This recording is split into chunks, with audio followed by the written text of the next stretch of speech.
Good morning to everybody. I think we can begin this conference.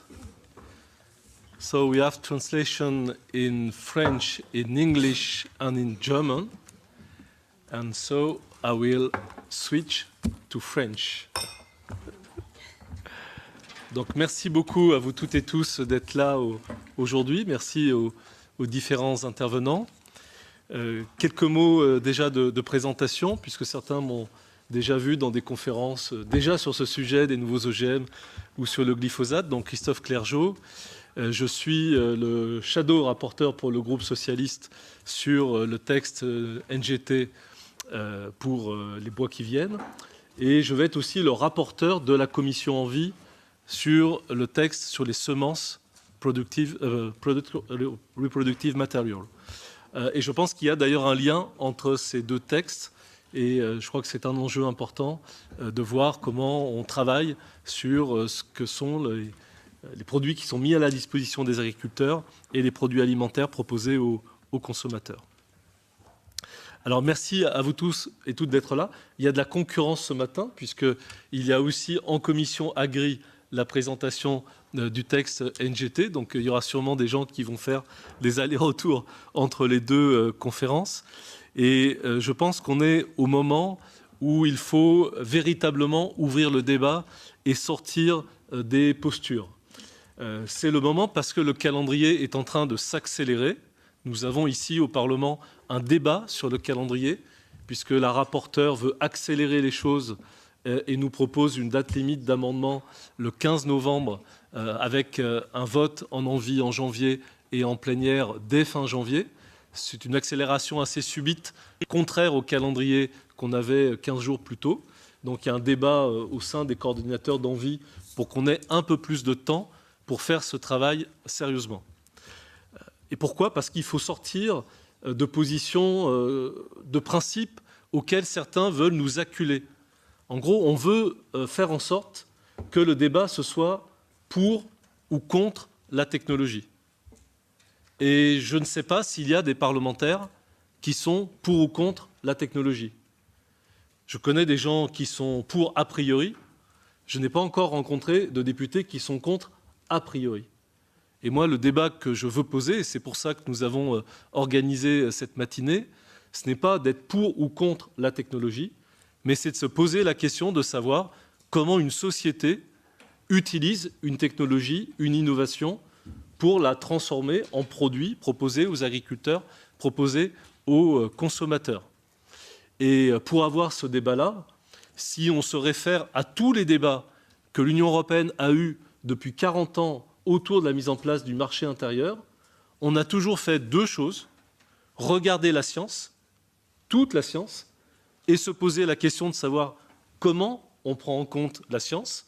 Et je remercie l'EFSA d'être aussi avec nous ce matin, parce que ce n'est pas facile de déterminer comment on prend en compte la science, surtout dans des domaines où il y a de la science émergente, et on va en avoir aussi des présentations.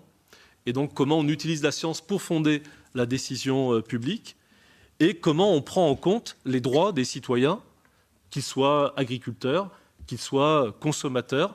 Nous héritons d'une tradition de dizaines d'années où un haut niveau de protection de la santé et de l'environnement, le libre choix des consommateurs et des producteurs, des fermiers, sont des acquis, pour certains des traités, pour d'autres de la législation.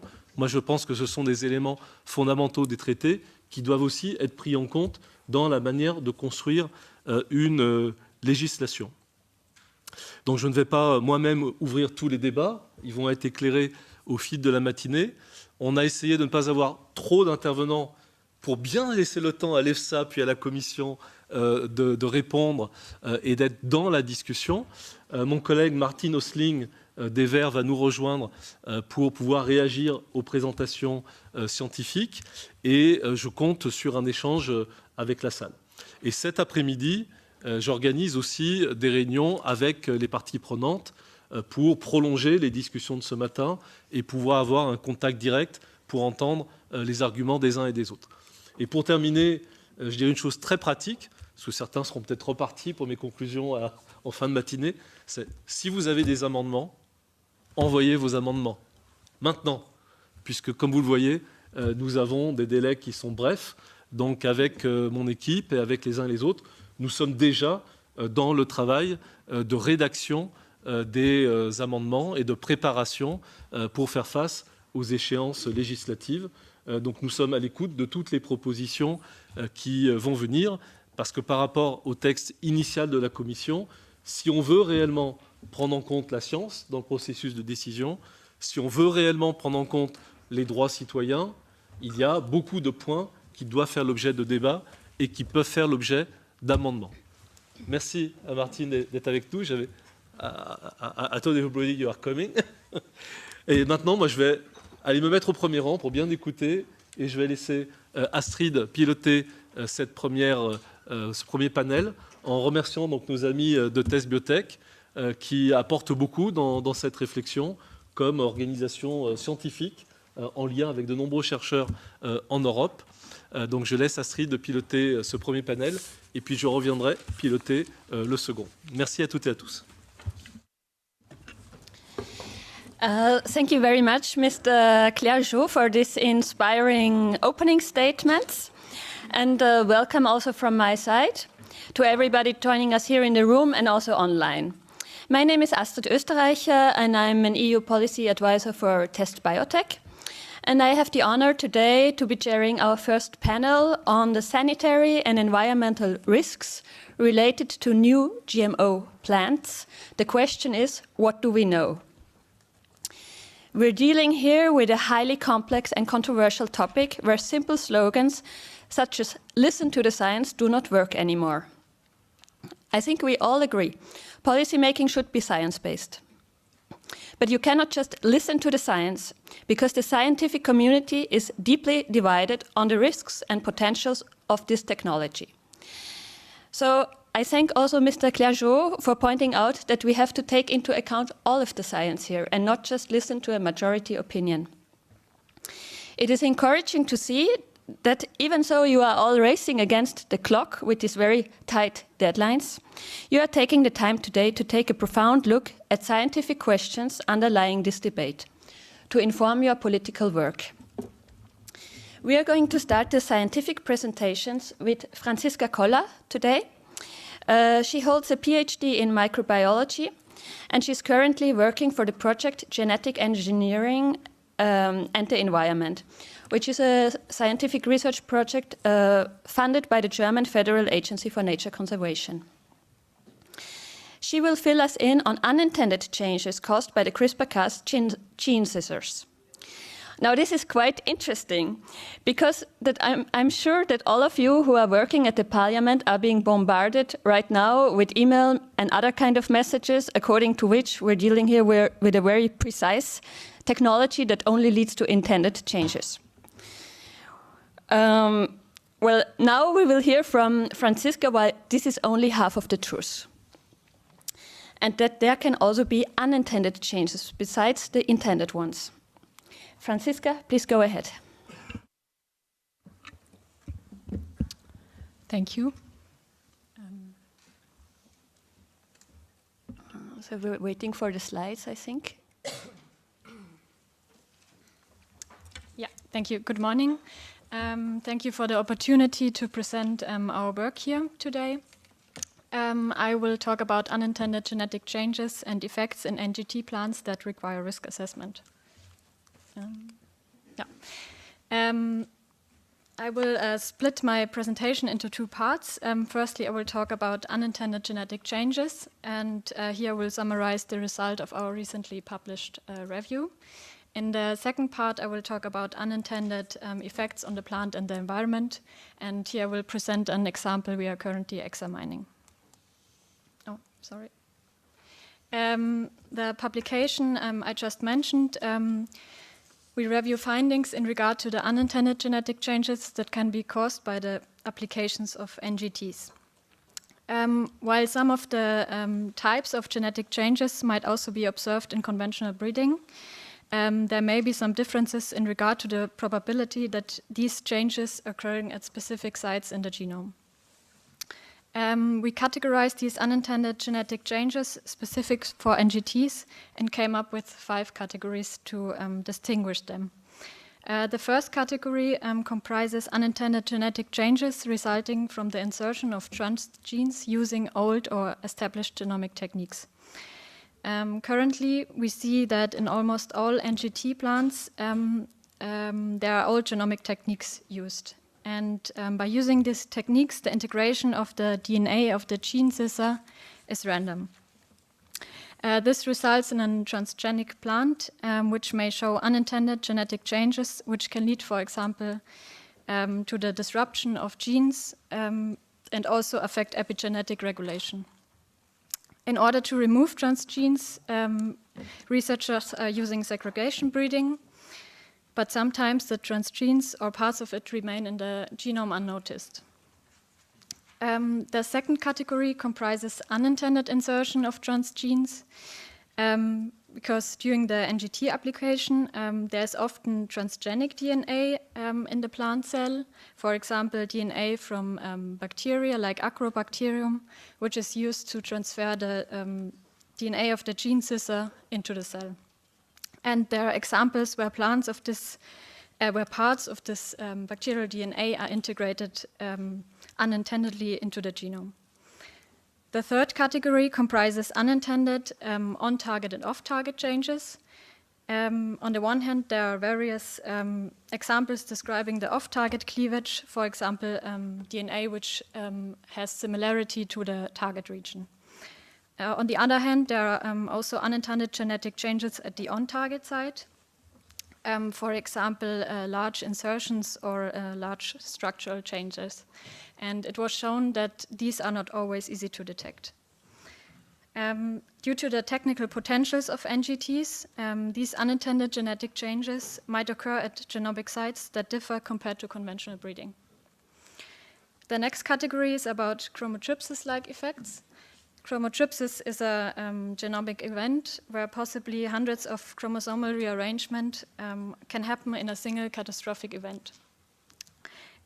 This process can result in large rearrangement and loss of DNA. In humans, it is described that this chromotripsis is associated with cancer, for example. Publications showed that this can happen at double-strand breaks introduced by NGTs. And further, that the use of NGTs can increase the likelihood of chromotripsis to occur in mammalian cells. Recently, it was shown that chromotripsis can also occur in plants, and therefore the use of NGTs in plants may impact the likelihood of chromotripsis to occur at specific sites in the genome, especially in multiplexing approaches. The last category comprises of unintended genetic changes that may cause the formation of new gene products. The genetic changes by NGTs can result in various outcomes regarding the formation of gene products. For example, it's possible that no more mRNA is built, but it's also possible that new mRNA can be unintentionally formed, which can then lead to the production of shortened or new proteins. These can still carry out function or have altered functions in the cell. To sum this up, unintended genetic changes by NGTs can affect small and large sections of the chromosomes and result in unintended gene products. The site of mutation, their genomic context, and their frequency in regard to specific sites can differ when compared to conventionally bred plants. The biological effects can therefore be different and may cause specific risks for health and the environment. These findings should be considered in a molecular risk characterization and risk assessment. To comprehensively identify and assess the unintended genetic changes specific for NGTs, a combination of multiple approaches is important. In addition, risk assessment should include omic methods to identify associated unintended biological effects. Sorry. I will now come to the second part of my talk about unintended effects on the plant and the environment. We analyzed current NGT applications in the plant family Brassicacea and had a closer look on the oilseed crops, oilseed rape, pennycress, and camelina. We chose this plant family as an example as Brassicacea. It is known that the genome of Brassicacea is highly complex. Therefore, conventional breeding methods are described to have restrictions and shortcomings. Using NGTs, genotypes and phenotypes can be obtained that would be hardly achievable using conventional breeding. We counted more than 50 NGT applications in these oilseed crops, and almost all of them would fall into the category 1 of the Commission proposal. Looking at the intended trait, most of the applications aim to change the oil content or the fatty acid composition. On the other side, many applications would have or have positive effects on the plant fitness, like prolonged flowering or more seeds or superior growth.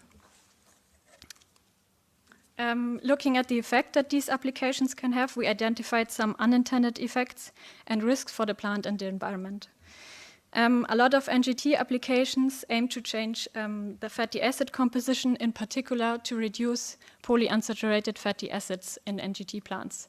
But the decrease in these fatty acids can negatively affect the health of pollinators, as pollinators may suffer a deficiency in these polyunsaturated fatty acids in NGT monocultures. And for honeybees, for example, it was shown that a deficiency in these fatty acids greatly impairs honeybees' brain function. In addition, Brassicacea are native to Europe, and a lot of Brassicacea species can hybridize with each other. In addition, many Brassicacea have weedy characteristics, a long seed dormancy, and pollination is possible over long distance. Therefore, under European conditions, the cultivation of NGT oilseed Brassicacea may not be easily controlled. There are already documented cases where transgenic oilseed rape spread and crossed out into weedy species. The increasing fitness we see in a lot of NGT application can further increase the risk of spread and persistence. The release of NGT Brassicacea may result in spontaneous crossing and therefore in uncontrolled spread of NGT traits and combination of different NGT traits. As most of these NGT applications would fall into the category 1, their further stacking and crossing is possible without further restriction and monitoring. But with increasing complexity and intended or spontaneous combination of these traits, undesirable pleiotropic effects, also side effects, and unintended consequences become more and more difficult to predict. I want to shortly summarize these findings. NGT can cause different intended and unintended genetic changes and effects compared to conventional breeding. If unintended genetic changes and unintended effects are overlooked, they may endanger health, environment, and agricultural production. Therefore, it is mandatory that unintended changes and unintended effects have been taken into account in the risk assessment of NGT plants. Thank you for your attention. Thank you very much, Franziska. I think it was very clear presentation, but I don't know if it was clear for you also. I want to give the chance, if you have a question just on the understanding, to raise it now. If you have questions on the content, that will be part of the discussion later. But if you have a question just on the understanding, I can take it. But I think it's fine. Everybody understood. I see nobody raising their hand, so it's fine.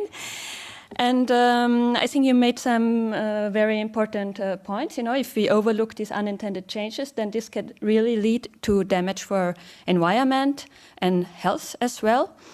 Just to give you a little bit of political context also, these unintended changes are for the moment not taken into account by the Commission proposal. The Commission proposal only takes into account the intended changes. Recently, the European Council asked for a scientific justification of the Commission proposal, but again, in this justification, which was published last week, the unintended changes are not taken into account. So I think this is one of those questions which are still open for discussion, how they should be taken into account. But I think if we take the precautionary principle serious, we cannot just overlook them. We will now move to the second presentation, which will be given by Mrs. Sarah Agapito. She's sitting here. She completed her PhD in microbiology. She completed her PhD in plant genetics, and she's currently working as a research professor at the Norwegian Independent Research Institute, NORS, which aims to facilitate informed and sustainable choices for the future. So just what we need. Sarah has participated in international research projects on both identification of NGTs as well as their risks. The main goal of her current research is to uncover the roles of transgenes in gene regulation in plant systems and to apply that knowledge to assess their safe use in food and the environment. Sarah, we're excited to have you today and to listen to your presentation. Thank you again for this opportunity. I'm sure I'm going to learn too with this exchange. Okay, let's see. Yeah, so a lot of the points I'm going to raise in this talk refers to this specific paper we published in January. So this was before the proposal was published. But the reason is because what we define as null segregants, it's quite similar to what the Commission is proposing to define as NGT category 1. So I will not bombard you with a lot of scientific references, but they are there in this paper. It's open access.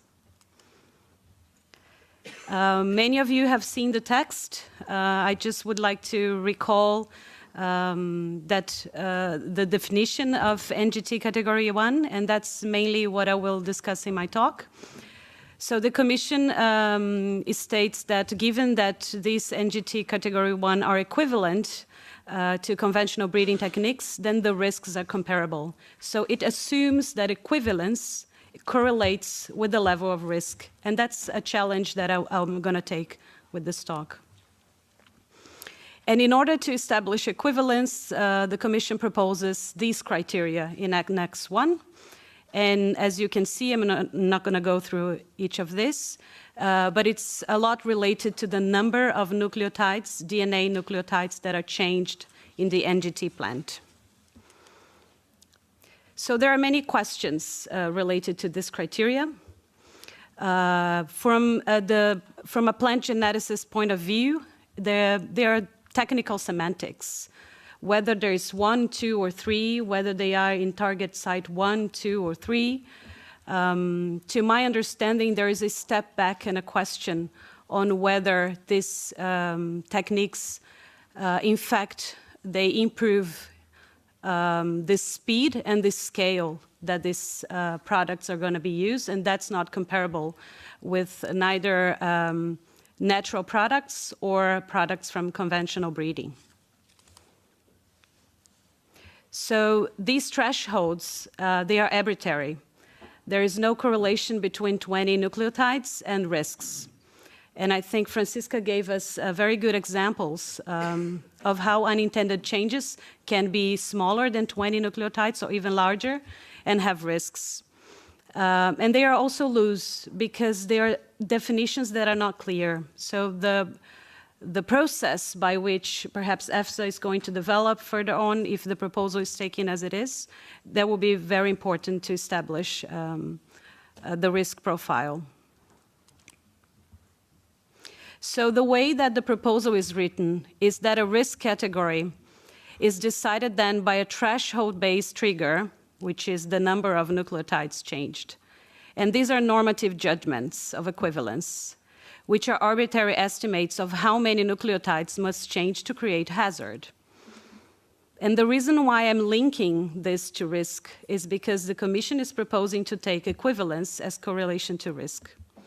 This kind of discretion would remove significant activities of gene technology beyond routine public accountability. And one example is the application of CRISPR in the environment. So this has been spotted by the ad hoc technical expert group in the Convention on Biological Diversity, which holds the Cartagena Protocol, the International Treaty on GMOs. They have highlighted this possibility. And we have seen this, for example, already being applied in Brazil. So you can modify plants in the field, not in the lab anymore. And these products would fit into NGT Category 1 of the proposal. But what is risk? Because we are so far away from discussing risks from the Commission text. Risk is not only the NGT product, the NGT plant. Risk is where the environment is going to be, where the NGT is going to be exposed in the environment. What type of environment is that? It's about protection goals, and it's about how these plants grow and the impact they have in the environment. So it's a probability of harm and also severity of harm. There are three key steps in risk assessment. One is identification of hazard. The second is assessment of exposure. And the third is proposed mitigation strategies. Because we are now working with zero risk, there is also risk, but we can, through regulation, decide on mitigation strategies. There's plenty of examples on how to conduct risk assessment. There's EFSA with their guidelines. There is also the guidance on risk assessment from the Cartagena Protocol. And we can extract this information from these guidelines. I would be happy to have a session just to discuss on what are the methodologies that we could use for NGT on risk assessment. But the proposal is not about risk assessment. The proposal is about deregulating them from risk assessment. So this question remains, how many nucleotides must be changed to create a hazard? We don't know this answer, and this answer cannot be just a magical number of 20 nucleotides.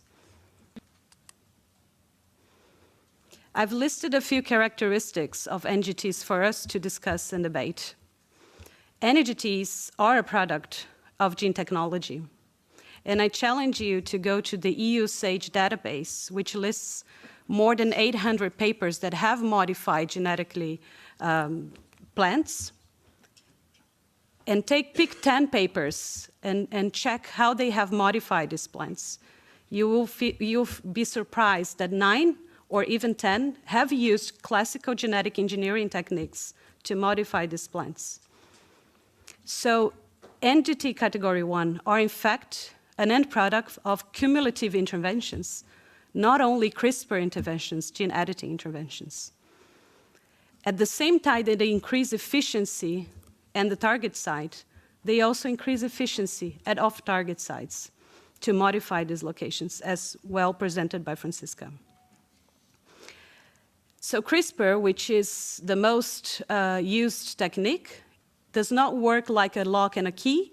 It has a range of binding affinity to the genome, and that is what leads to unintended effects in other genomic locations. And most importantly, these secondary targets are largely beyond our ability to comprehensively identify them in advance, because they are case by case. They will depend on the cell environment. They will depend on the genomic composition. Therefore, verification is needed. It cannot be assumed a priori there won't be these modifications in plants. So to our understanding, from the risk assessment perspective, any sincere effort to demonstrate that NGT Category 1 was equivalent to a conventional plant would be as demanding, as necessary, as assessing their risk under the current GMO regulations. But I would like to finalize my talk with the different dimensions in risk assessment, dimensions that range from biological to socioeconomics, But of course, in my competence, I can only speak about the biological dimension. But I think there should be also other dimensions that are important for the impact in society. For example, socioeconomics and ethics. So we conclude, the authors of the paper conclude that gene technology, even when used to make what we call no segregants or NGT category 1, have characteristics that make regulation, risk assessment-based regulation, a reasonable option to mitigate potential harm. Thank you. Thank you very much, Sarah, for this very clear presentation. I think it was very clear, but again, I want to give the chance if you have a question for our understanding. Otherwise, thank you again, and I think as Test Biotech, we came to the same conclusion that actually these criteria are arbitrary and do not allow to determine the equivalence.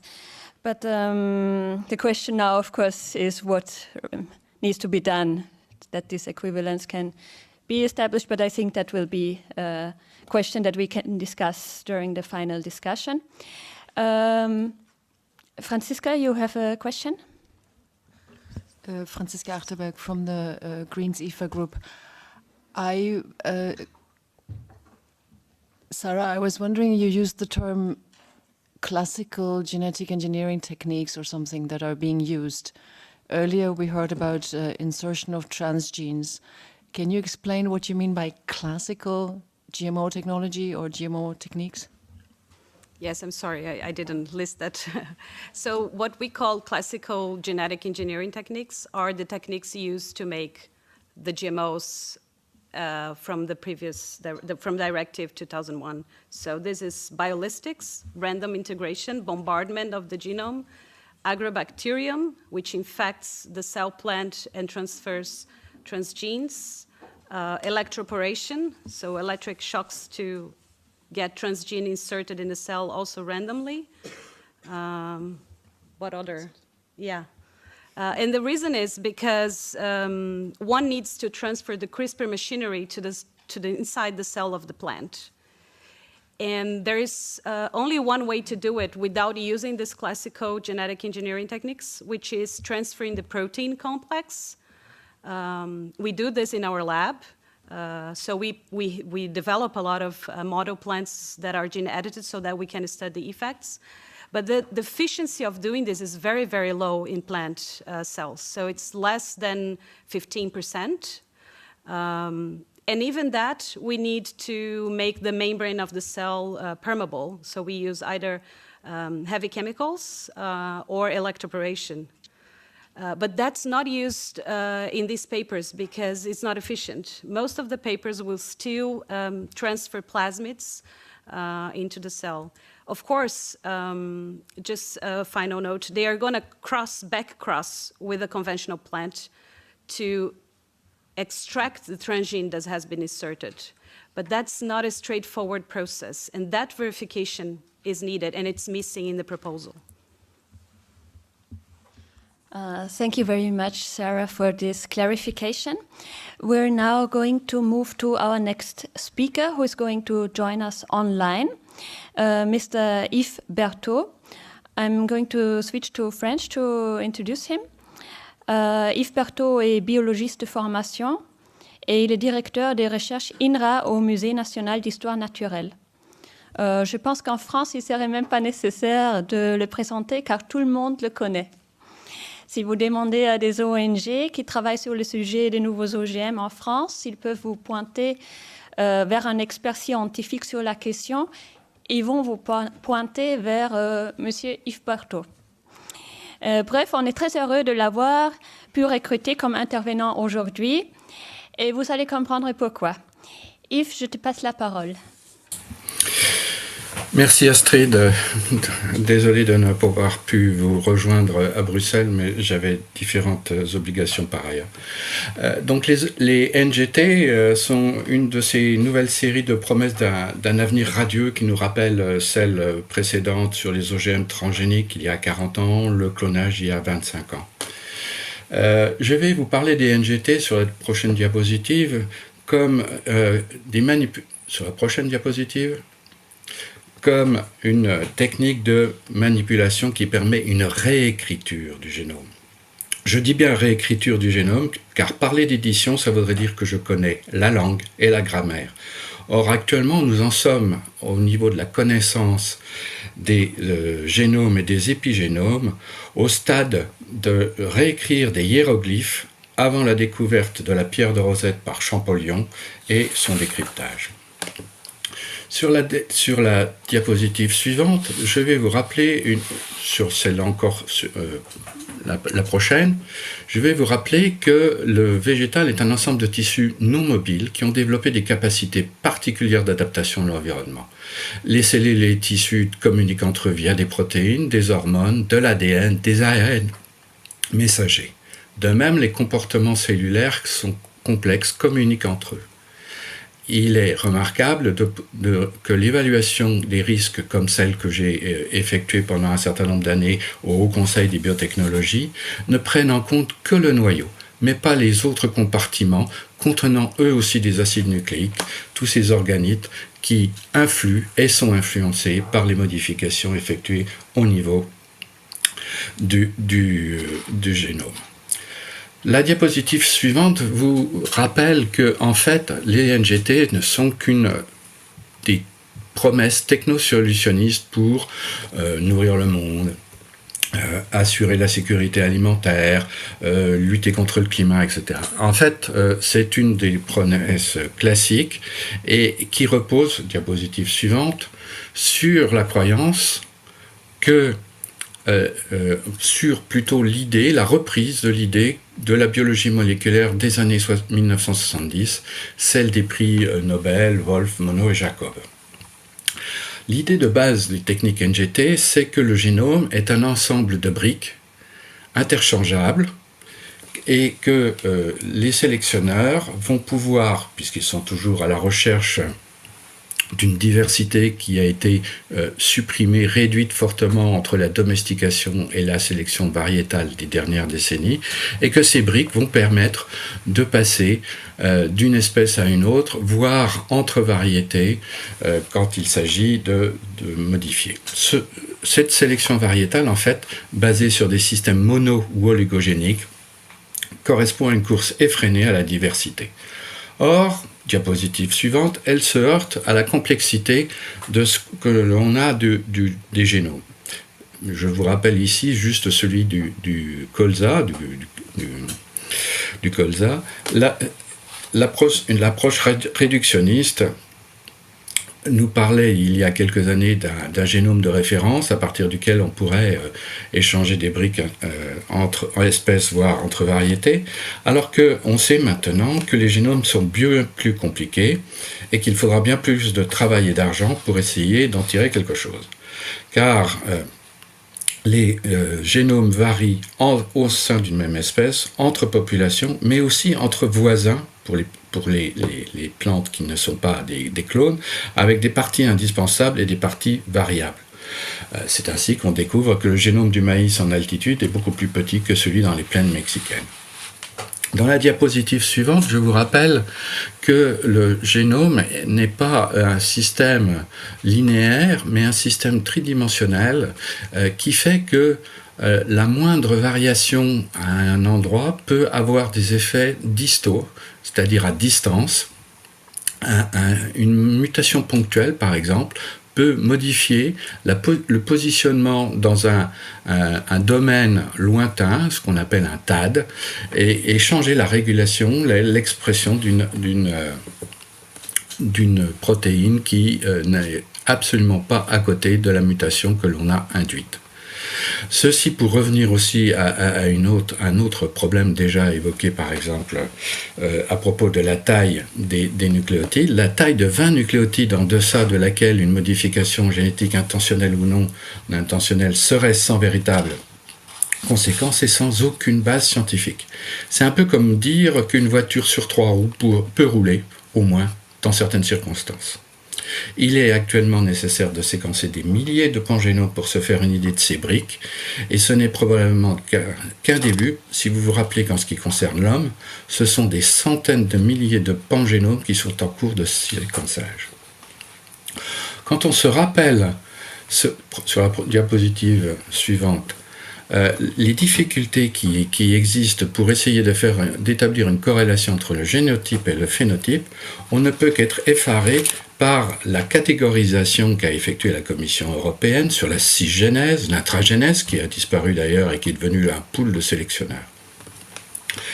Il est tout à fait illusoire, pour ne pas dire fallacieux, de vouloir regrouper des génomes sous des termes chapeaux, comme la cisgénèse ou l'intragénèse. C'est donner l'impression par des dénominations simplificatrices erronées que tout est sous contrôle.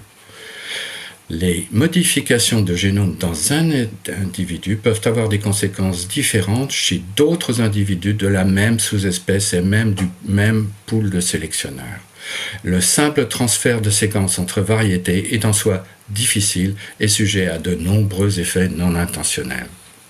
Donc vous avez déjà eu une idée avec les exposés de Sarah et de Francisca. Dans la diapositive suivante, je vous rappelle que la mutagénèse est un long processus qui a commencé dans les années 70. On a commencé les premières mutagénèses dirigées, et dès la fin des années 80, on a commencé à développer de nombreuses promesses sur les techniques de mutagénèse dirigée sur des séquences.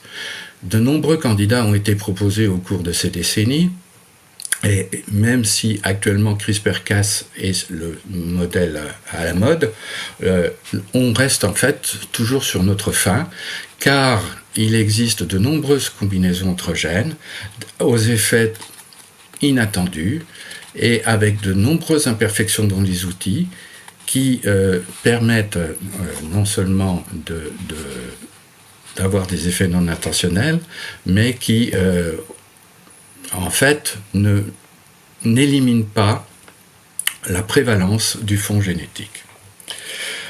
Sur la diapositive suivante, je vous rappelle que les principaux systèmes, deux des principaux systèmes dont a déjà parlé Sarah tout à l'heure, mais que le système le plus efficace reste encore le système d'Agrobacterium. La délivrance des réactifs CRISPR-Cas9 s'effectue sous différentes formes, sous forme d'ADN, d'ARN messager ou de protéines, les ribonucléoprotéines, qui sont toutes plus ou moins purifiées à partir d'organismes vivants. Tous ces réactifs sont contaminés par de l'ADN étranger, qui peut se retrouver dans les génomes des cellules transformées. Mais que par hubris ou méconnaissance, la majorité des expérimentateurs ne recherchent pas. Par ailleurs, les nucléases de type Cas sont censées éradiquer, c'est l'évolution qui a sélectionné ces Cas pour éradiquer, je dis bien, tout ADN ou ARN étranger. Il faut donc contrôler leur activité de façon à réduire le plus possible les durées d'activité pour essayer de réduire les modifications on ou off target non intentionnelles. Donc, il faut se rappeler que ces techniques connexes apportent un certain nombre de mutations, d'épimutations non intentionnelles, comme le montre la diapositive suivante. Toutes ces modifications non intentionnelles, qu'elles soient on-target ou off-target, sont soi-disant éliminées au cours des rétrocroisements qui doivent permettre l'introgression du trait intéressant vers les variétés élites. Or, ces rétrocroisements sont loin, même statistiquement, sont loin de pouvoir éliminer toutes ces modifications non intentionnelles.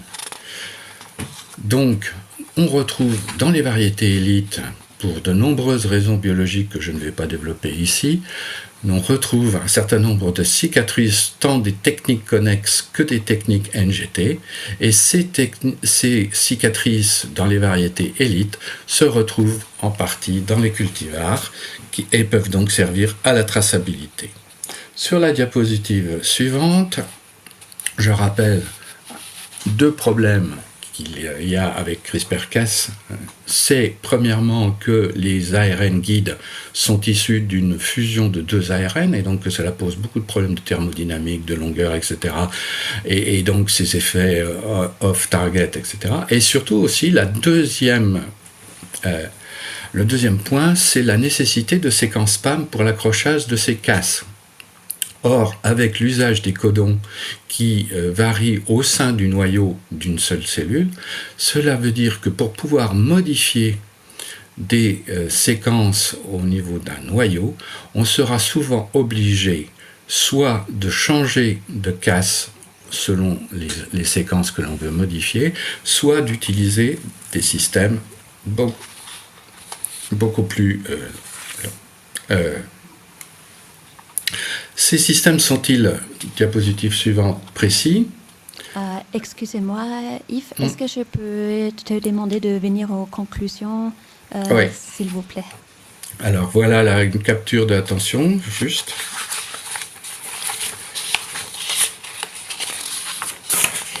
Pour pouvoir vous dire ces effets non intentionnels.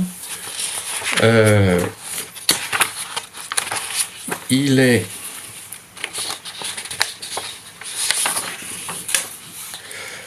en emboîtant, en allant à la conclusion, donc si on peut aller à la conclusion, si les NGT empruntent la conclusion, les NGT empruntent le chemin des OGM transgéniques. C'est une dépendance au sentier assez classique. Pourtant, d'autres voies plus durables et à moindre impact sur l'environnement sont disponibles, comme l'holobionte, l'usage de variétés en mélange, ou la plasticité phénotypique, c'est-à-dire une meilleure compréhension du fond génétique. L'économie de la promesse des NGT ne peut conduire qu'à un verrou technologique qui capture les fonds de recherche publics et privés pour assurer ensuite les rentes des subsides de la politique agricole commune. Il est assez étonnant de savoir que des documents récents internes à la Commission démontreraient que cette Commission a désavoué ses experts de l'EFSA pour satisfaire les desiderata d'industriels. L'absence de véritable base scientifique à la proposition de la Commission d'exempter du statut d'OGM certains produits NGT induit une crise accrue de l'expertise et induira un désintérêt croissant des peuples européens envers des politiques au service d'enjeux socio-économiques internationaux, ne respectant pas les libertés de choix des producteurs et des consommateurs européens. Les agences européennes d'évaluation des risques et le Joint Research Center avaient déjà été pris à partie pour des conflits d'intérêts, des manques d'intégrité et la participation d'industriels à la rédaction d'avis. Mais les récents développements ôtent toute crédibilité à la Commission qui assurait jusqu'à présent ne se baser que sur des avis scientifiques. En conclusion, les NGT sont un pari risqué, basé sur un passif qui n'a pas fait montre de capacité d'adaptation aux changements en cours, tant sociétaux, avec la demande citoyenne de réduction des impacts de l'agriculture, que climatiques. Je vous remercie et vous présente mes excuses pour cet exposé trop long. Mais non, Yves, merci beaucoup pour cet exposé très intéressant. Thank you very much for this very interesting presentation. And we're now going to go to the panel discussion, where there will also be time for everybody in the room to ask questions. I will just shortly present our speakers for the panel. So first we have Ana Afonso, who is a team leader for emerging risks at EFSA. It's not true anymore? Okay, thank you. Please no, go it's ahead. still me. I'm Ana Afonso, but I'm the head of the unit on nutrition and food innovation, which we support the GMO panel. I think I need to update my LinkedIn. I definitely need to do that. Okay, thank you for correcting me. Then we have Martin Häusling. I think there I will not make a mistake. I know who he is. He is a long-standing Green MEP from Germany, and he is also the Greens shadow on the NGT file in the Envy Committee. And then Franziska Koller, unfortunately, she had to leave for an urgent commitment, but we will have Christoph Thehn who will be replacing her. He is the director of Test Biotech, co-founder and director.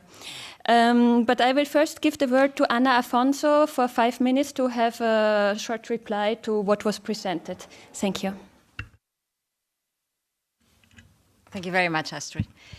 If you allow me, I would just actually go through a very short presentation. I'll try and do it as quickly as possible to just illustrate the work of EFSA.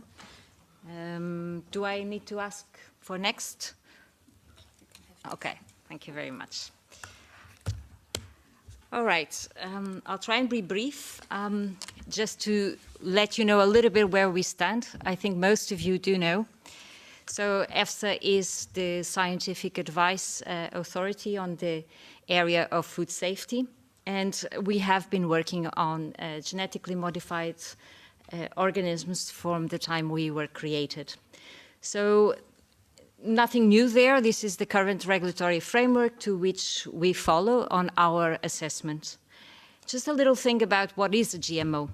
Is an organism in which the genetic material has been altered in a way that does not occur naturally by mating or natural recombination. And this is where we stand for. Just to let you know what we've been doing so far. So far we have received 190 applications. This in fact corresponds to 83 events in basically 5 crops. This is what we're talking about. From those applications, 20 were received for future cultivation. And in fact, I haven't seen any since I took position because there hasn't been any application for cultivation for the last 10 years. From those, only 1 has been adopted and authorized, and that's maize. And as you know, it's only cultivated in 2 countries in Europe.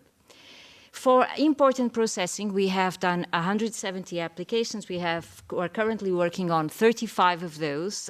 We have 5 inconclusive opinions, and it's important to explain to you what it means inconclusive. Inconclusive means that there hasn't been sufficient data to conclude on the existence or inexistence of risks. However, we have adopted so far 113 applications. This means that for 113 applications, the EFSA GMO panel has considered there are no risks for the safety of humans, animals, or the environment. Okay, so I think you learned a lot about the differences between established versus new genomic techniques. And I'm sure my colleagues are far more prepared than I am to go through all the details and the complicated language. But just to explain you a little bit how this correlates with what we have as a legislation. So established genomic techniques basically means anything that was developed before 2001. So that's 22 years ago. And you heard about these names, agrobacterium transformation, gene gun bombardment, and a few others that Sarah was kind enough to list. But these are a few examples. They're just techniques in which a transgene, out of that plant gene, is inserted into the plant. What's the characteristics? There's transgene expression, so there's something which wasn't there that has been introduced. There's a random integration, and Sarah went quite a lot in detail in explaining how that happened, but also some other speakers. And there's really no control as to the landing site for this transgene. Our regulation actually has some exceptions, and these are breeding techniques which are not considered GMO, and these are listed in part 2 of the annex of the current directive, but also in annex 1 to 1b. And these are UV, I'm giving you again a few examples, UV irradiations, mutagenesis, cell fusion. So what is different about those? The techniques that develop them, there's no transgene expression, so any changes that are caused, there's no gene introduction, but there's random mutagenesis, which For most of you which are familiar with the area, you know that plant genomes are actually very fluid. They change, as all the other organisms. NGTs after 2001, you've been listening a lot about CRISP, and of course this is what everybody knows. It was a Nobel Prize in 2020? Yes. But in fact, under new genomic techniques, we talk also about other techniques, and the generic term I learned is site-directed nuclease. What does it mean for the NGTs? There's nothing exogenous, so we're not bringing something from out. There's no transgene expression, and there's an increased target specification and precision. Again, something that was well discussed before me. Okay, this is my dummy scheme for what it means, established genomic techniques and new genomic techniques. And I think we need to distinguish, because it's important to make this distinction between the techniques and the products that result from it. Do we have a transgenesis, cis or intragenesis? Do we have, and make well understand what are the differences. Same techniques can develop both kinds of products. Transgenesis, when you have the insertion of an exogenous gene, or not. You can use the same techniques to have just a modification on the DNA that already exists in the gene pool. What else do I want to say here? Nothing more, so I can go fast. What were we asked to do? So just to remind you, what we do as EFSA, we receive a mandate. So it's a question from the Commission. Can you please assess this application? Is it safe? We can also receive a generic question, which is for a scientific or technical advice. And we've been doing work on new genomic techniques since 2012, but very recently we were asked in 2022 to update a former opinion of 2012. And what we were asked was certain terms of reference I'll explain later, but just to remind you what it means, cisgenesis and intragenesis. So again, no transgene, but when there is an exact copy of the gene, we call this cisgenesis. When there is a rearranged copy of the genes, they are called intragenesis. Just a quick reminder. What we were asked was to identify potential risks for human, animal health, and the environment, comparing to conventional breeding and established genomic techniques. And also to determine whether the existing guidelines that we currently have for the risk assessment are adequate and sufficient, or whether there is a need for updated guidance. We were not asked for political implications, ethical or socio-economical considerations. That's out of EFSA's remit. We stick to the scientific. This work is conducted generally by a working group that prepares a draft report. This draft report is reviewed and finally adopted by a scientific panel of experts, which are carefully selected and independent, with a very strong policy of independency that EFSA as an institution follows. So no correlation with industry or any other possible conflicts, or so we do our best to ensure. Okay, what the opinion came out to was to say that no new risks are identified in cisgenic and intragenic plants compared with plants obtained with conventional breeding or established genomic techniques. No new hazards in cisgenic plants. Remember, the cisgenic was when we do not rearrange that copy. But additional hazards may arise for intragenic plants, which in fact is what is happening already. We also concluded that on a case-by-case basis, lesser amounts of data may be needed for the risk assessment of cisgenic and intragenic plants, developed by established or new genomic techniques.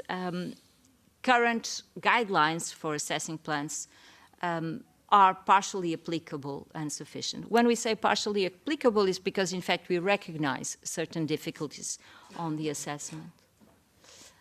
And then we were asked for a second piece of work, which was looking at, can we define criteria for risk assessment of plants produced through target mutagenesis, genesis, and intergenesis. We did that as a statement of EFSA, which is a work that is provided for advice for the scientific committee, but it also indicates that there's further work to be developed in certain domains. But that it was this criteria that the European Commission took over to start drafting some of the scientific considerations on the current regulatory proposal. I have my face on top of the criteria, so I'm serious. I can show you later, but I think you know that. But basically, you are looking at a first step. Is there exogenous DNA present? And I think you can recognize this terminology as well in the so-called category 1. Is the DNA sequence from the breeder's gene pool? What does it mean, breeder's gene pool? Plants that can mate naturally, so that they are of the same kind. What is the type of integration? And this is very much important. It has also some resonance to some of the aspects that were already mentioned. And all this provide the equivalence to what happens in nature, but also in conventionally breeding plants. And then we talked about unintended interruption of an endogenous gene, and that's criteria number 4. And if we go on our decision tree, we will look at history of use or familiarity, depending on which context you're looking at it, and the function and structure associated to the new allele that was introduced. And I think this was what I wanted to say, just to say that breeding techniques will continue to develop. We've been working on breeding techniques for as long as humans started farming. And in fact, what we have as plants now and what we are cultivating is very different from what it was in the past. We're really talking about very few species, and I think biodiversity was something that was talked about, a subject which is independent of this opinion as such. What we also see is that there is the need to work on different traits, and I have to, as a risk assessor, I have to say that currently, with established genomic techniques, or even in conventional breeding, there are traits which are difficult to assess in risk assessment, and EFSA is always working to be prepared and further develop. What I would like to say is, independently of the decisions that are taken on the political level, we will continue to work and expand the details on what we have published as criteria, because these are important in the risk assessment. But if this regulatory proposal is adopted, of course, EFSA will be working on future mandates on developing data requirements and for the risk assessment of these plants. Thank you so much, Astrid. I hope I was fast. Thank you for these very interesting explanations of your work. We will now move to Martin Häusling. Maybe you can explain to us, how you're going to use this information which was presented today in your political work. I would be interested. So thank you very much for the invitation, Christoph. I want to make my speech in German. We have translation.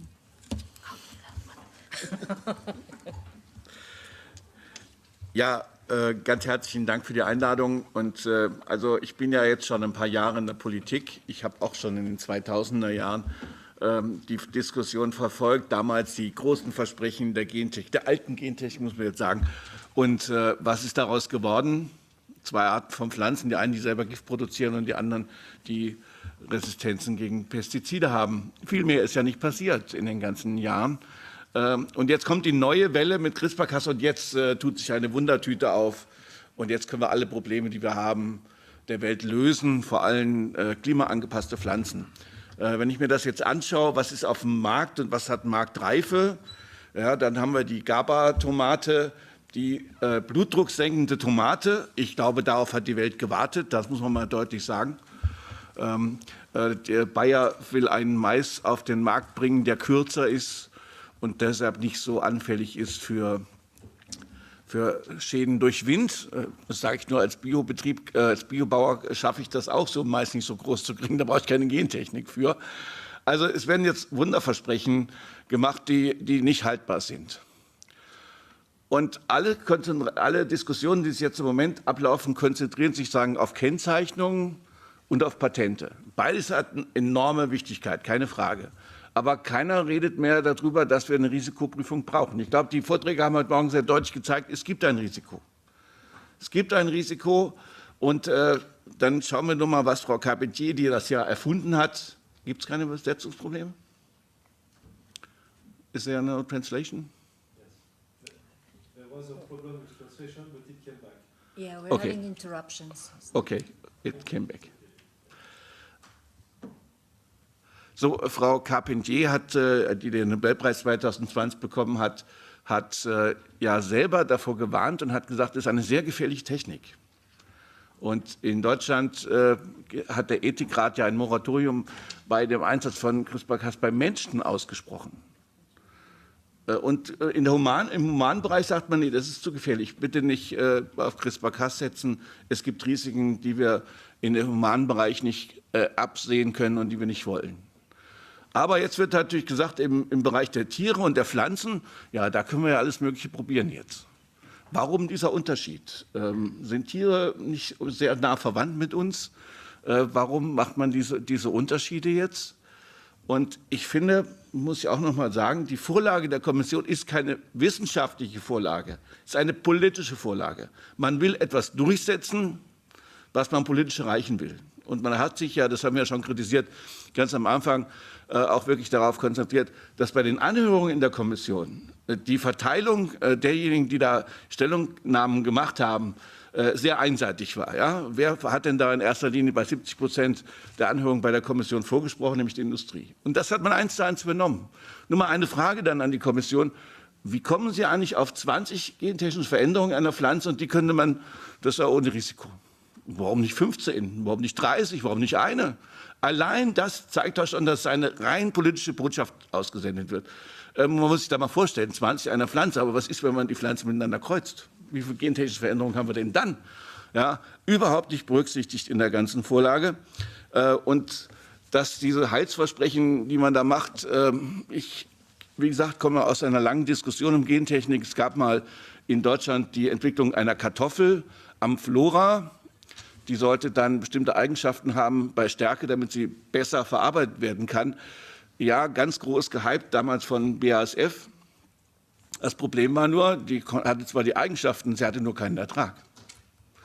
Und deshalb kann man ganz klar sehen, wenn ich einen Teil in einer Pflanze umbaue oder im Tier, kann das Auswirkungen haben auf ganz viele Faktoren. Wenn ich eine Pflanze haben möchte, die weniger Wasser braucht, schön, ja, aber hat sie dann noch Ertrag?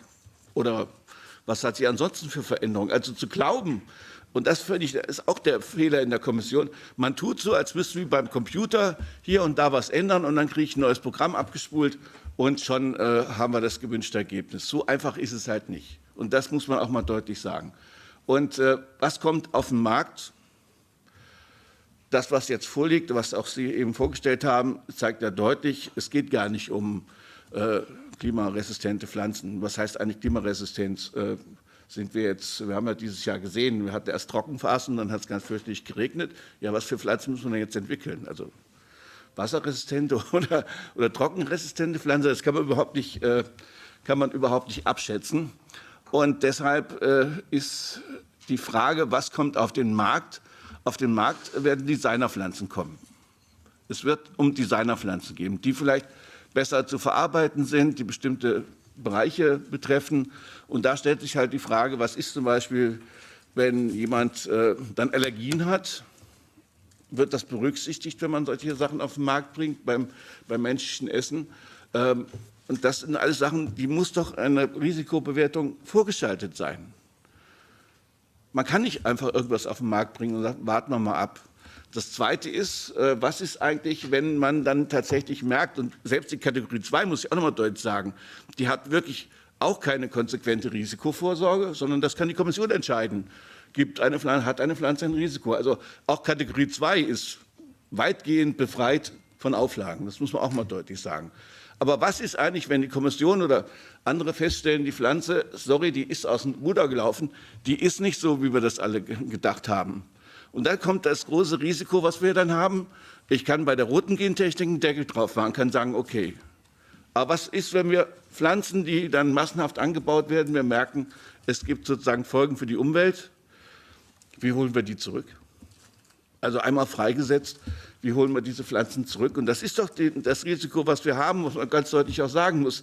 Da gibt es keinen Irrtum und Irrtumkorrigierung, sondern da gibt es tatsächlich dieses Risiko für die Umwelt, was wir dann überhaupt nicht mehr einschätzen können. Ich erinnere nur daran an diesen gentechnisch veränderten Lachs aus Kanada. Was ist, wenn solche Tiere in die Umwelt kommen? Wie verändert sich dann eine Lachspopulation dann zum Beispiel? Wandern die dann noch oder werden dann alle so groß? Also das sind Risiken, die muss man doch abschätzen. Nur noch mal kurz, weil du schon so kritisch guckst. Ich muss leider jetzt weg. Wir haben nämlich heute im Agrarausschuss die erste Diskussion. Und was hier gerade passiert im Parlament, ist eigentlich ein Skandal. Ich sage es mal ganz offen. Gestern haben die Koordinatoren der anderen Fraktionen beschlossen, wir beschleunigen das ganze gesetzgeberische Verfahren. Es soll jetzt in einem Tempo durchgezogen werden, solange die Öffentlichkeit nicht merkt, was da gerade geplant wird, soll jetzt schon in einer relativ kurzen Frist bis am 11. Dezember sollen wir abschließend beraten im Agrarausschuss und eine Woche später die Stellungnahme des Umweltausschusses. Und dann soll es im Januar durchs Parlament gehen und im Februar sollen die Triloge anfangen. Am besten alles noch vor den Wahlen, damit keiner merkt, was da gerade für eine, ich sag's mal auf Deutsch, Sauerei läuft. Und das finde ich ein Skandal, dass man hier auch noch die Normen des Parlaments außer Kraft setzt, nur um das hier schnell mal durchzuziehen. Solange die Öffentlichkeit nicht darüber diskutiert, läuft das alles unter dem Radar. Das finde ich in Anschlag auf unser Verfahren. Ja? Und dass das also von den großen Fraktionen dann noch getragen wird, halte ich für untragbar. Und dass die Kommission dieses Spielchen da mitmacht und Märchen erzählt, haben Sie schon mal den schönen Werbefilm gesehen von der Kommission zur neuen Gentechnik? Das ist Bullabü, das könnte von Bayer BASF stammen. Ja? Das sind wirklich keine seriösen Diskussionen, die wir da gerade führen. Und ich hoffe, Christoph, wir können und müssen da noch was korrigieren im Rahmen der Anhörung im Umweltausschuss. Nochmal heute, wenn Sie jetzt erwarten, dass heute die Berichterstatterin im Agrarausschuss soll heute ihren Bericht vorlegen und dann darüber diskutieren. Die Berichterstatterin hat doch gar keinen Bericht. Sie hat doch keinen Bericht, über den wir heute diskutieren. Wir sollen jetzt Änderungsanträge machen, wir wissen aber gar nicht, was die Berichterstatterin sagt. Also ich bin ja schon ein paar Tage im Parlament, aber sowas habe ich nicht erlebt. Und das Ganze unter der Farm-to-Fork-Strategie, die ansonsten hoch gelobt wird, da muss ich sagen, da bin ich als Parlamentarier entsetzt, bin auch entsetzt über die Unwissenschaftlichkeit der Kommission und dass EFSA dann noch den Segen dazu gibt, das setzt dem Ganzen dann noch mal eins drauf, eine Krone auf. In dem Sinne muss ich jetzt wirklich in den Ausschuss, um mich da auch noch mal aufzuregen. Ich bedanke mich für die Einladung und wir werden bestimmt noch weitere Veranstaltungen haben, um auf eins zu machen, Öffentlichkeit herstellen.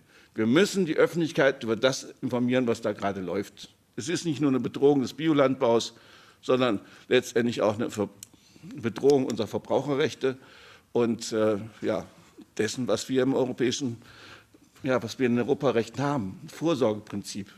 Das wird einfach über Bord geworfen. Vielen Dank. Thank you very much as well, Martin, for joining us here today. And we now have only 10 minutes left for the final discussion. Christophe?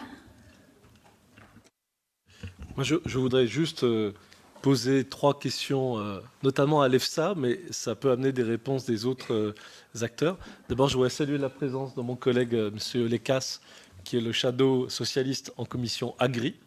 Donc, merci beaucoup d'être là ce matin. J'avais 3 questions. Dans la proposition de la commission, il y a la possibilité en catégorie 1 de présenter un dossier de nouveaux OGM pour les essais en plein champ et ensuite avoir une autre forme d'autorisation automatique pour la mise en culture sans que ça passe par l'EFSA. Et par ailleurs, il y a des conditions qui sont très dures pour les autres États pour poser une question dans le processus d'autorisation quand le processus passe par l'EFSA. Et dans la proposition de la rapporteure, elle considère qu'il faudra que les États aient des arguments justifiés, fondés, pas des commentaires, mais des arguments. Donc, est-ce que vous n'avez pas la crainte que finalement, l'EFSA ne voit passer quasiment aucun dossier de NBT en catégorie 1? Ça, c'est ma première question. La deuxième question, c'est j'ai cru comprendre dans votre diapo que vous disiez que vous n'aviez pas identifié de risques nouveaux par rapport au conventional breeding et par rapport aux OGM passés. Si c'est bien ça que vous avez dit, ça veut dire que ce n'est pas ce que dit souvent la Commission, qu'il n'y a pas de risque supplémentaire par rapport au conventional breeding. Et puis, dernier élément, sur le gene pool of a breeder, vous avez dit « can occur ». Et comment vous, en tant que, dans la proposition de la Commission, il est dit que le gene pool of a breeder, c'est tout ce qui peut se passer dans la nature. Mais à certains moments, est-ce que c'est could, est-ce que c'est can, au sens où est-ce qu'il faut avoir vérifié que ça s'est déjà passé dans la nature? Et donc, du coup, vous, EFSA, quand vous regardez les risques pour l'environnement, est-ce que vous regardez par rapport à ce qui se passe réellement dans la nature ou par rapport à des modèles théoriques de ce qui pourrait se passer suite à des rencontres possibles? Je ne sais pas si c'est très très clair ce que je dis, mais il y a deux visions du gene pool of a breeder de ce point de vue-là. Okay, thank you very much. I think those questions were mainly directed to EFSA. Maybe we can take one or two more questions from the floor, and then we move to the panel to give the responses. Please, Eric, go ahead. Yes, thank you. I'm Eric Gall from Inform Organics Europe. I would like to hear from Sarah or from Yves. What are the prospects for the development of detection methods for NGTs, especially given the numerous unintended effects that were mentioned as well? Thank you. Yes, detection, a very important issue, especially for the organic sector, because otherwise how are you going to make sure that this will not crossbreed? I think, Benny, you also raised your hand. I'd like to ask Madame Afonso, could you kindly respond to the concerns that you have heard from the scientific colleagues before and not just repeat the procedure of the EFSA? We need a discussion about these risks and not you tell us one thing about processes and the others tell us something about risks and you just don't respond to it. Thank you for your critical comments. Okay, let's take these two last questions, but then we really have to move to the panel. Hi, my name is Zelda Skrammer from EU Action Group, and I've got two questions to Anna. She mentioned that there are no additional risks to humans as well as to animals. I would like to know, first question, what are the risks that have already been identified on GMOs to humans and animals? And then the second question is, there are already well-documented and studied unexpected effects and health risks posed by genetic engineering to humans, such as toxicity, loss of nutrition, cancer, antibiotic resistance, allergies, and immunosuppression. Anna, I'd like to know what long-term studies support your assertion that no risks have been identified in addition to existing risks. Right. Hello, my name is Elix Germa, and I have a question for the lady of EFSA.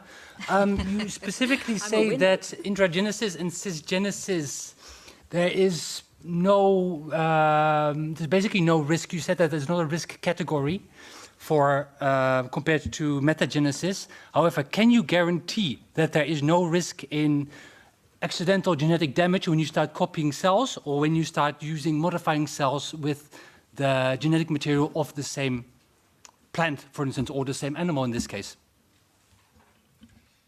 Thank you for your questions. I'm sorry I cannot take more questions because the time is really restricted. I think we could talk about this topic for 1, 2, 3 hours, but unfortunately we have 5 minutes left.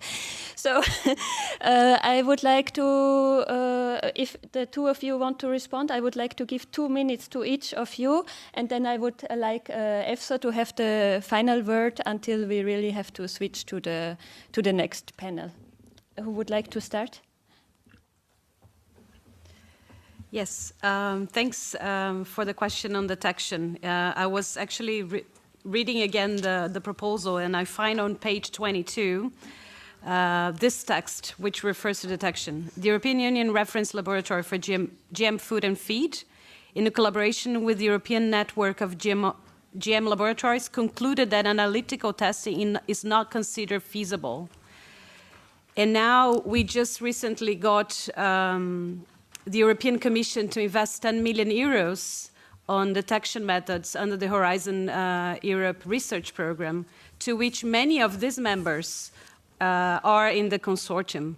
So what is written in the proposal does not correlate to what's happening in the network. We are developing methods. The Commission is funding the development of these methods. And if there isn't methods yet, it's because there was no research funding for this. And now we will have 3 years of research funding.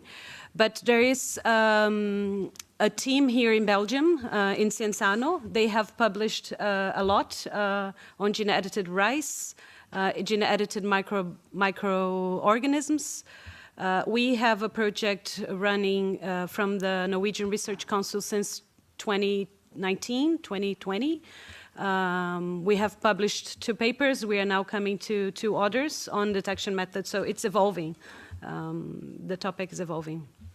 If I can just briefly make another comment, and I think that reflects the reaction of the audience to Anna's presentation and EFSA work.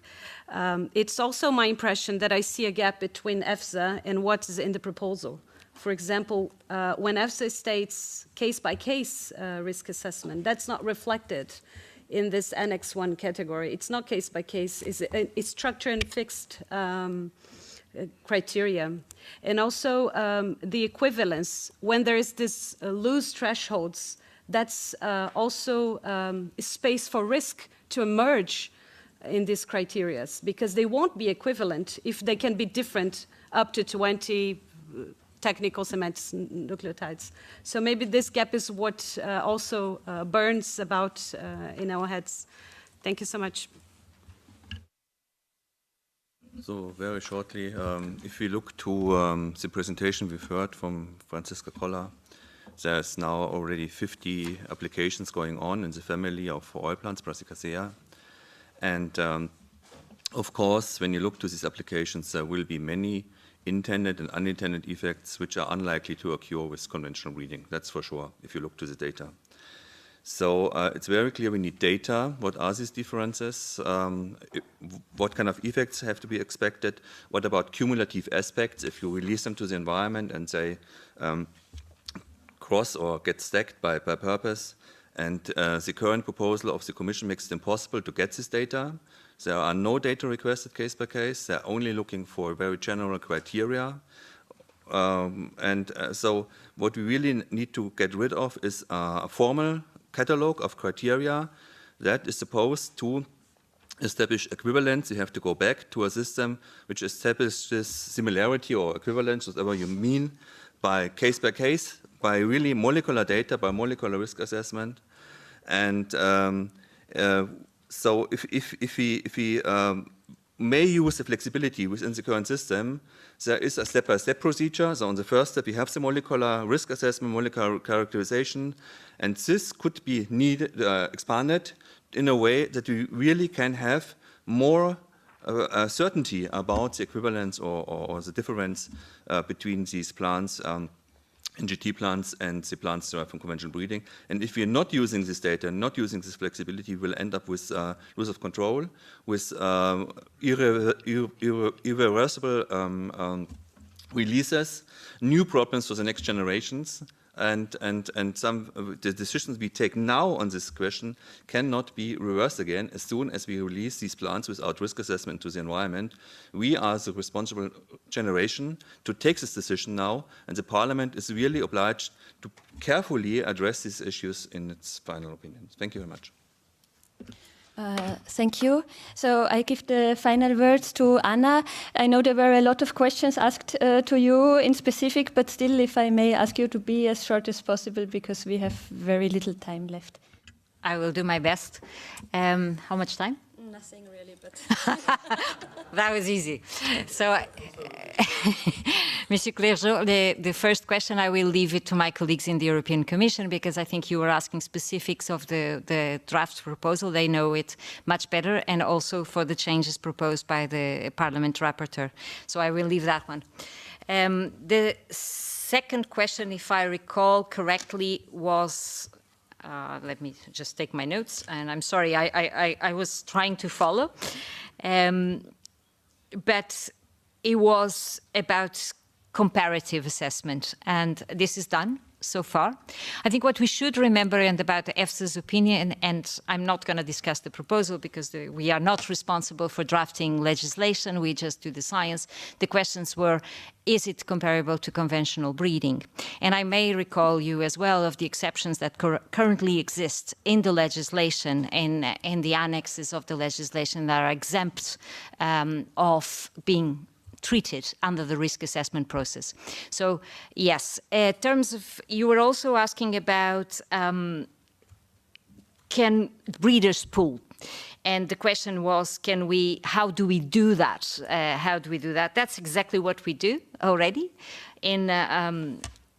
When we're looking at a comparative study, we're looking at what exists in the nature. I would like to remind you all, and this was said several times before, that there is a fluidity in the genome of a plant, as there is in any of our genomes. We change, there are changes. So that is important, but that is the comparison is being made. There is some discussion about gene pool breeders, and there's also other institutions in the European Union that guarantee that those varieties are properly catalogued, and work will be done as well with those institutions, I'm sure, if this proposal comes forward. There was a comment from Euractiv about health risks, so consequences of CRISPR-Cas utilization in human genome. I'm sorry, I cannot comment on that. What we look at is the risks for humans on consuming such varieties, such foods. Okay, so it's a quite different kind of work, and I would abstain from commenting about that. Unintended effects, and the gentleman asked, why don't we answer? We did, in many occasions. I have to notice that the paper that was presented by the colleague of Christophe is actually a review paper summarizing information that has been scrutinized by the EFSA GMO panel in several occasions. So even the little time I had available, I tried to illustrate what we do as EFSA, but of course, please, I would be more than happy to provide detailed information about each of the arguments that were presented, which are not new to us. Unintended effects is something that we look at in the current framework, and all the different papers that have been cited, or in this paper, that, as I said, is a review, is not a primary research, have been carefully scrutinized by all our experts. And I think I've done it. You did a very good job. Thank you so much, and thank you for the attention.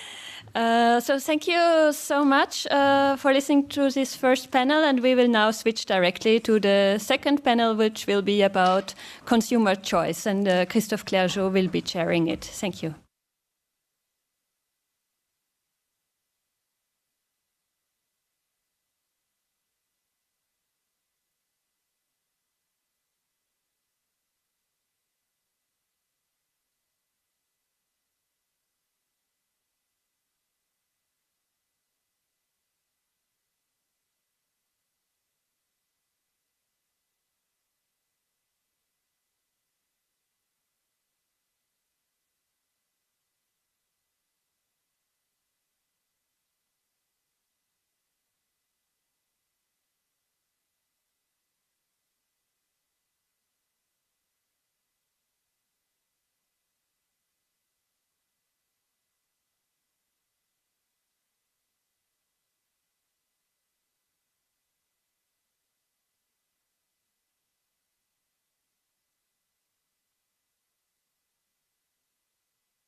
There is no specific plan, as you want.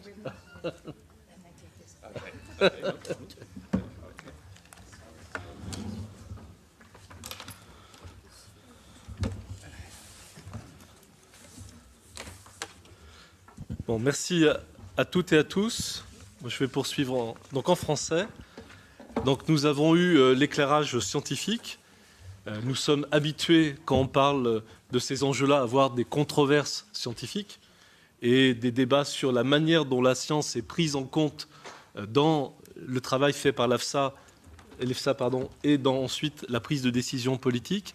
Et ce sur quoi nous allons nous confronter maintenant, c'est comment est-ce que l'on peut penser le processus de décision politique, c'est-à-dire comment prendre en compte l'ensemble de ces informations dans la définition de la législation et dans la définition des modes de décision, en entendant deux types de paroles. La parole de chercheurs qui travaillent sur ces questions de gouvernance, de l'innovation, de l'expertise, de construction des processus de décision politique, et puis la parole d'acteurs de la société.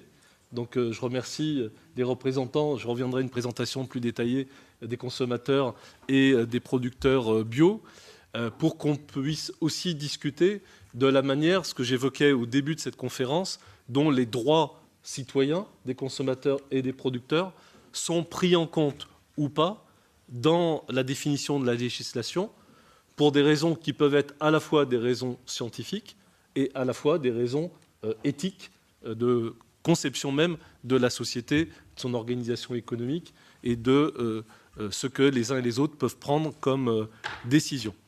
Alors, on va commencer par des éclairages de chercheurs sur les enjeux de gouvernance, de l'innovation, de l'évaluation des risques et de la prise de décision politique. Et donc, je vais donner la parole en premier à Jeroen van der Swisch, qui est professeur à l'université de Bergen, donc deuxième intervenant norvégien, comme quoi la Norvège est de plein pied dans tout le débat scientifique et sur l'innovation, qui va nous montrer comment on peut poser ce débat dans des termes politiques et éthiques et faire dialoguer le discours de promesse, qui est celui autour des OGM, et les attentes de la société et les enjeux de gestion des risques. Et ensuite, Hélène Vos reviendra sur les éléments plus juridiques de législation et la manière dont on peut mettre en dialogue ce qui est en débat aujourd'hui avec tous les débats des 20-30 dernières années autour des OGM et autour plus globalement de l'évaluation et de la gestion des risques.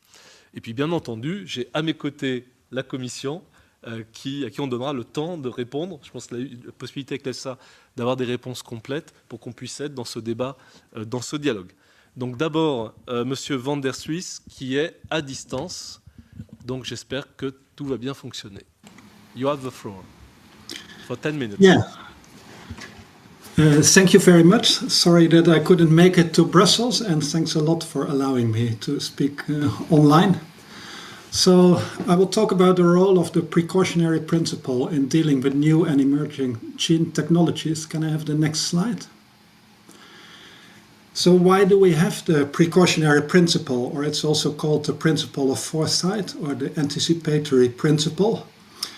And it starts, for instance, with the book The Social Control of Technology by David Collingridge, where he noted that the social consequences of a technology cannot be predicted early in the life of the technology.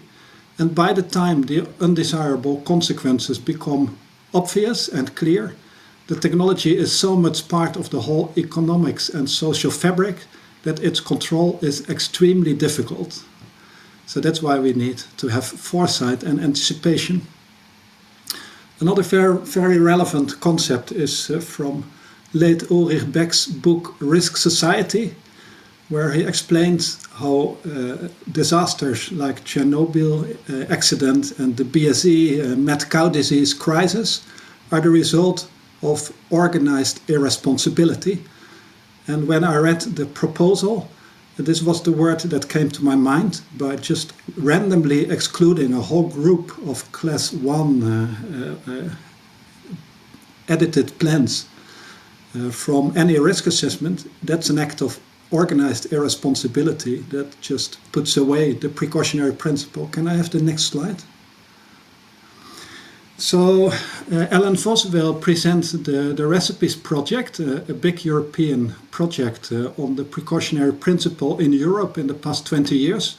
And one of the products that we developed was the sector-specific brief on the precautionary principle for gene technology in agriculture.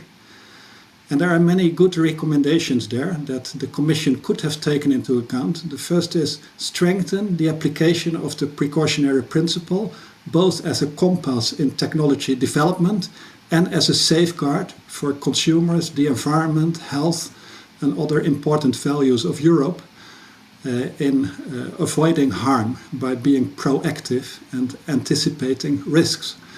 Then we have the Cartagena Protocol that does not have any exception for class 1 or 20 base pairs edits, but request for all edited or changed organisms a case-by-case risk assessment. It's just mandatory, so it's very strange that this proposal does not comply with the Cartagena Protocol. Then we have learned that it's important to have upstream societal engagement, also pre-research agenda setting. So why are we developing these technologies and what societal goals do we want to serve with it? And it means also promoting the precautionary principle in research.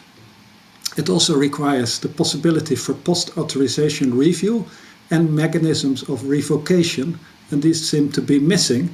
We even see that there are some possibilities where member states can no longer issue national bans on CRISPR-edited plants.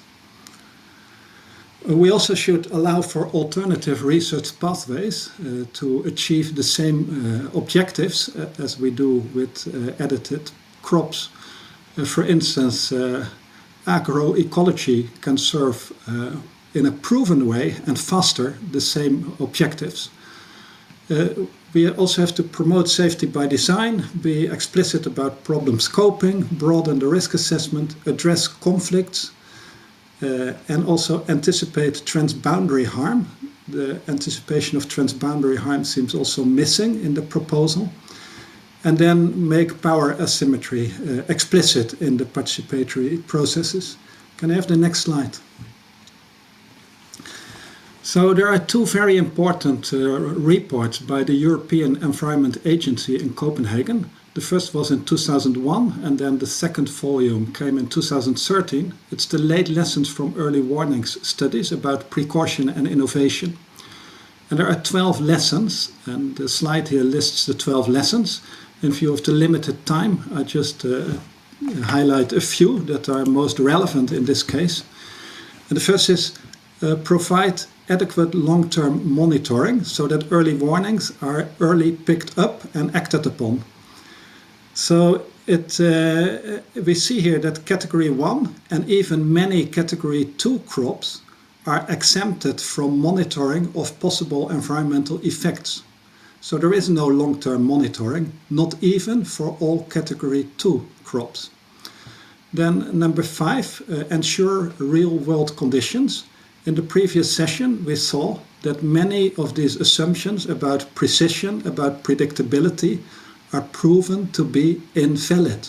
So the assumptions behind category 1 are not real world. So the lesson from the late lessons report is not followed up here. Then scrutinize the claimed justifications and benefits of these technologies. There's a lot of work to do, and I heard already some good points here in the previous discussion. And then also promote alternatives. Where is the investment in alternatives, in other technologies that meet the same needs? In organic agriculture, for example, or agroecology, where you do not go against but with nature and use ecological processes. And there is a lot of innovation there that should be stimulated.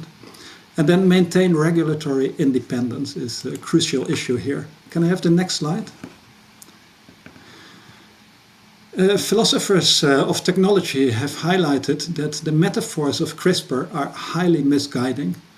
the metaphors like scissors, precision editing, editing the genetic code. CRISPR may soon become as reliable as a text editor. This is not consistent with what we know about the technology, and this is not something that CRISPR and other gene editing technologies deliver. And then reading in the European Commission questions and answer website that this technology allows precise and efficient development for improved plant varieties. That is very strange to read with the known state of technology. And also, who decides what is an improved plant variety? In what sense is it improved? Because plants can be good in many viewpoints, not only that they are drought resistant or have a high yield, but also that they are environmentally safe, not invasive, etc. So is it responsible to use such metaphors is something we have to reflect on, because describing the genetic system as if it is just electrical circuits where we can switch on and switch off things and can predict what happens, that is not the case with the genome. It's a very complex system, and from complex system biology, we know that even minor changes can have big consequences. We remember the coronavirus, and just a small mutation in the genome of the coronavirus, less than 20 base pairs, made the difference between lethal or benign, or between highly infectious or hardly infectious. So the current skewed metaphors can silence the negative aspects of technologies, and should not go beyond what is scientifically established. So don't keep reproducing these wrong metaphors. Can I have the next slide? So here we see, and this was already highlighted in the previous session, so I can go rapidly over this, but these enzymes like CRISPR-Cas, they cut also in other places than the places you have designed them to cut. And that has a lot of implications indeed. So what other damage might you have done at other sites in the genome? And we know from the concept of gene duplication, which is something that evolution has done over the past millions of years, to duplicate genes in complex organisms like plants and animals. That means that the same sequences of DNA are in many places in the genome, and we don't know the functions they have in other places than the target area. So there is a lot of unknowns in that area that is highly relevant for understanding the risks. Can I have the next slide? This was already mentioned by one of the previous speakers, but we know that when CRISPR cuts the double-strand DNA, which is the way it works, then the cell responds with its own defense mechanism. Also plant cells do that by repairing the DNA. And in this natural process of a plant or an animal cell to damage to its DNA, a lot can go wrong. And you get a lot of random and complex rearrangements, as this paper showed. And if I can have the next slide. So the key thing here is that we have to understand the DNA damage repair in plants after a cut of the double helix. What CRISPR does, what these genome editing technologies do. And the knowledge about the repair process of DNA that plants naturally have is in the very early stages. If we look at the number of published articles, it's only 10% of all the body of literature on this mechanism, because most of it is on humans and animals, and plants are just a blind spot in our knowledge. Can I have the next slide? Next slide, please. Yeah. So we see that we have many types of uncertainties. We have the known knowns, the unknown knowns, the known unknowns, and the unknown unknowns. And in this domain, we must recognize that what we have is a dominance of the category unknown unknowns, where we don't know what we don't know. Can I have the next slide? So the point is, we need more precaution for these new genomic technologies. We simply have a lack of history of safe use. This has previously been recognized also by the Court of Justice in an earlier court case. We have a lack of history of safe use for CRISPR and related technologies. And then we have to recognize that the hazards that are involved are not just risks, but they all involve uncertainties and ignorance. The damage control, if things go wrong, may completely fail, because comprehensive risk assessment, even if they were comprehensive, but that's not the current proposal for a large part of the proposed technology development, that is insufficient to guarantee damage control. And we don't know in which domain they will give damage. Will it be new invasive species? Will it give other problems like changing the position of organic farmers? It can have social implications. So, and then also the assumption of precision and predictability. And I think this was proven in the first session by the knowledge from the science. It is invalid. It is not precise, and the outcomes are not predictable, and that is independent of the number of base pairs changed. So the number 20 is not a prediction for that it will be safe.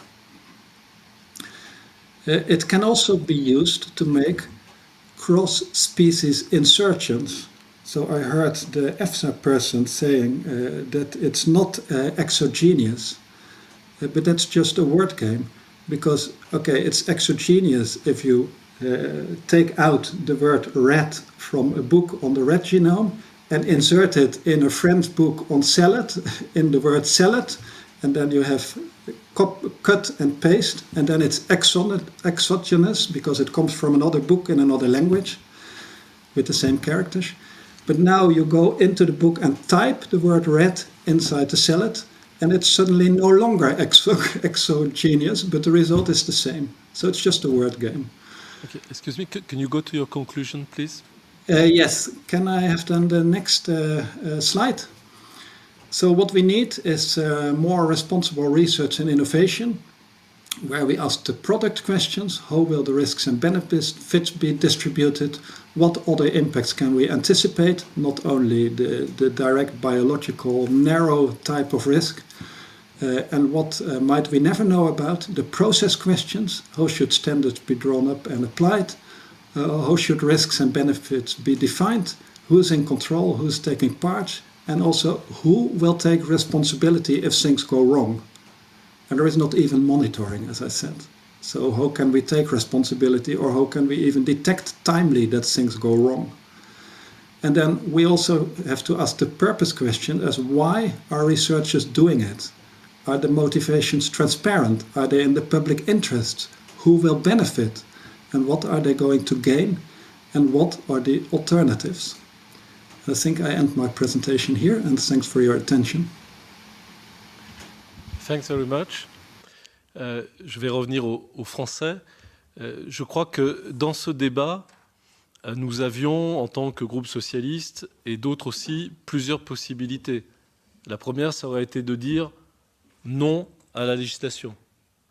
La deuxième, ça pourrait être de dire il y a un risque réel de défaut d'évaluation des risques, voire de non-respect du principe de précaution au regard des incertitudes scientifiques dans un domaine où la science est nouvelle et où elle évolue très rapidement, et donc on finit à la Cour de justice.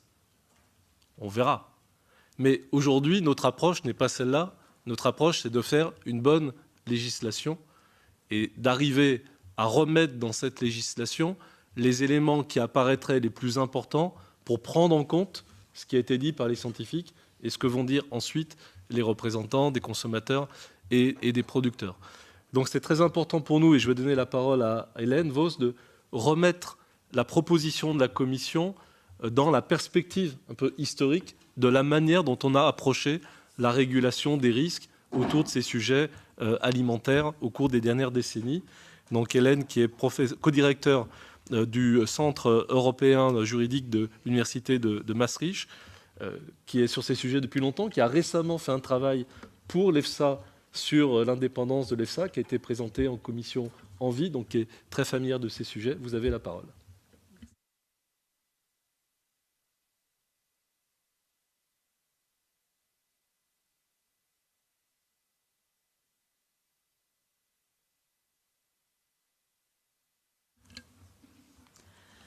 Okay, well, thank you very much. Thank you very much for the invitation to talk about this extremely important topic. And I have structured it in the way that I've sketched it out, and I will, without losing my minutes to explain the structure, I will immediately go into the detail. So let me go back a bit to the basics. Where do we come from in EU risk regulation? How is EU risk regulation structured? We all know that there's a risk assessment done by EU agencies, the members of the member states authorities. The risk management is done by the European Commission, and alone under a delegated act or together with a comitology under an implementing act. And there is then the risk communication to the general public by both of these actors, or all these actors. So these elements together, in fact, are risk assessment, risk management, and risk communications are forming the principle of risk analysis. And we all know that this is a historical perspective. This is coming from the BSE crisis, where there was a strong need to regain trust in EU food regulation, and the principle of risk analysis was inserted in the general food law as a general principle of food and feed law. This was an important measure to regain public trust in the regaining of in the EU dealing with the risk and uncertainties. Now, the precautionary principle was at the same time also introduced in a general food law, and hereby codifying the Court of Justice case law, that the principle of the precautionary principle not only applied to the environment, but also applied to protect human health and safety. The principle of risk analysis we find then back in the different regulatory risk schemes on risk items, for example, some medicinal products, we see food, chemicals, whereby prior authorization procedures are considered as an expression of the precautionary principle. Now, my colleague Jeroen van der Sluis has already talked a bit about the precautionary principle. It's very much of a constitutional principle, and it is it's a principle that is defined here, as I said, I wrote here on the slide, already in the case law of the Court of Justice and codified in the general food law. It is not a static principle, really, but it's actually inviting for more knowledge acquisition and to carry out a more comprehensive risk assessment. It is also important that we conclude that the precautionary principle as such are not opposed. And this is something, in fact, that we very much investigated in the recipes project, that Horizon 2020 project that also Jeroen van der Sluis was a partner of, and we together in the whole consortium, we developed in this guidance on the application of the precautionary principle a way of how to deal with, responsible deal with uncertain risk in the development and implementation of technology. Yeah, there it is again. We concluded that the precautionary principle works best actually in a double role of a safeguard and a compass. And actually has working also the precautionary principle operating as a source for surprises. As a safeguard and legal principle, it can justify early policy regulatory action. And as a compass and a policy principle in research and innovation, it can trigger debates upstream and research about potential impact of emerging technologies and related innovation pathways, and can lead to innovation developments and stimulate responsible innovation. And I would recommend you, for those interested, to read that it's still available on this website that I have indicated on the slide. If we then turn to the existing regulatory regimes for GMOs, we may observe that the current regulatory regimes have set up an ex-ante authorization mechanism and an ex-post monitoring mechanism. So ex ante with the authorization procedures, and so the environmental risk assessment, and for food and feed, there is a food and feed safety assessment required prior to the deliberate release or the placing on the market. For GMOs, member states can invoke a safeguard clause should a GMO after the placing on the market appear to constitute a risk to human health and or the environment. For GM food and feed, there is actually an emergency clause that is laid down in the general food law. A long fought for opt-out possibility for member states to reduce the territorial scope of an authorized GMO for cultivation is also laid down in the GMO directive. Authorizations obtained are valid for 10 years with a possibility for renewals along the lines of the prior authorization procedure. Now, against this background, I would like to look at the NGT proposal. First question that arises is, is this proposal in accordance with the precautionary principle? I mean, that is the way that the Commission has proposed. I would like to put a question mark behind that, and that's for discussion. Second, some general remarks about the proposal itself and how it is drafted, in fact.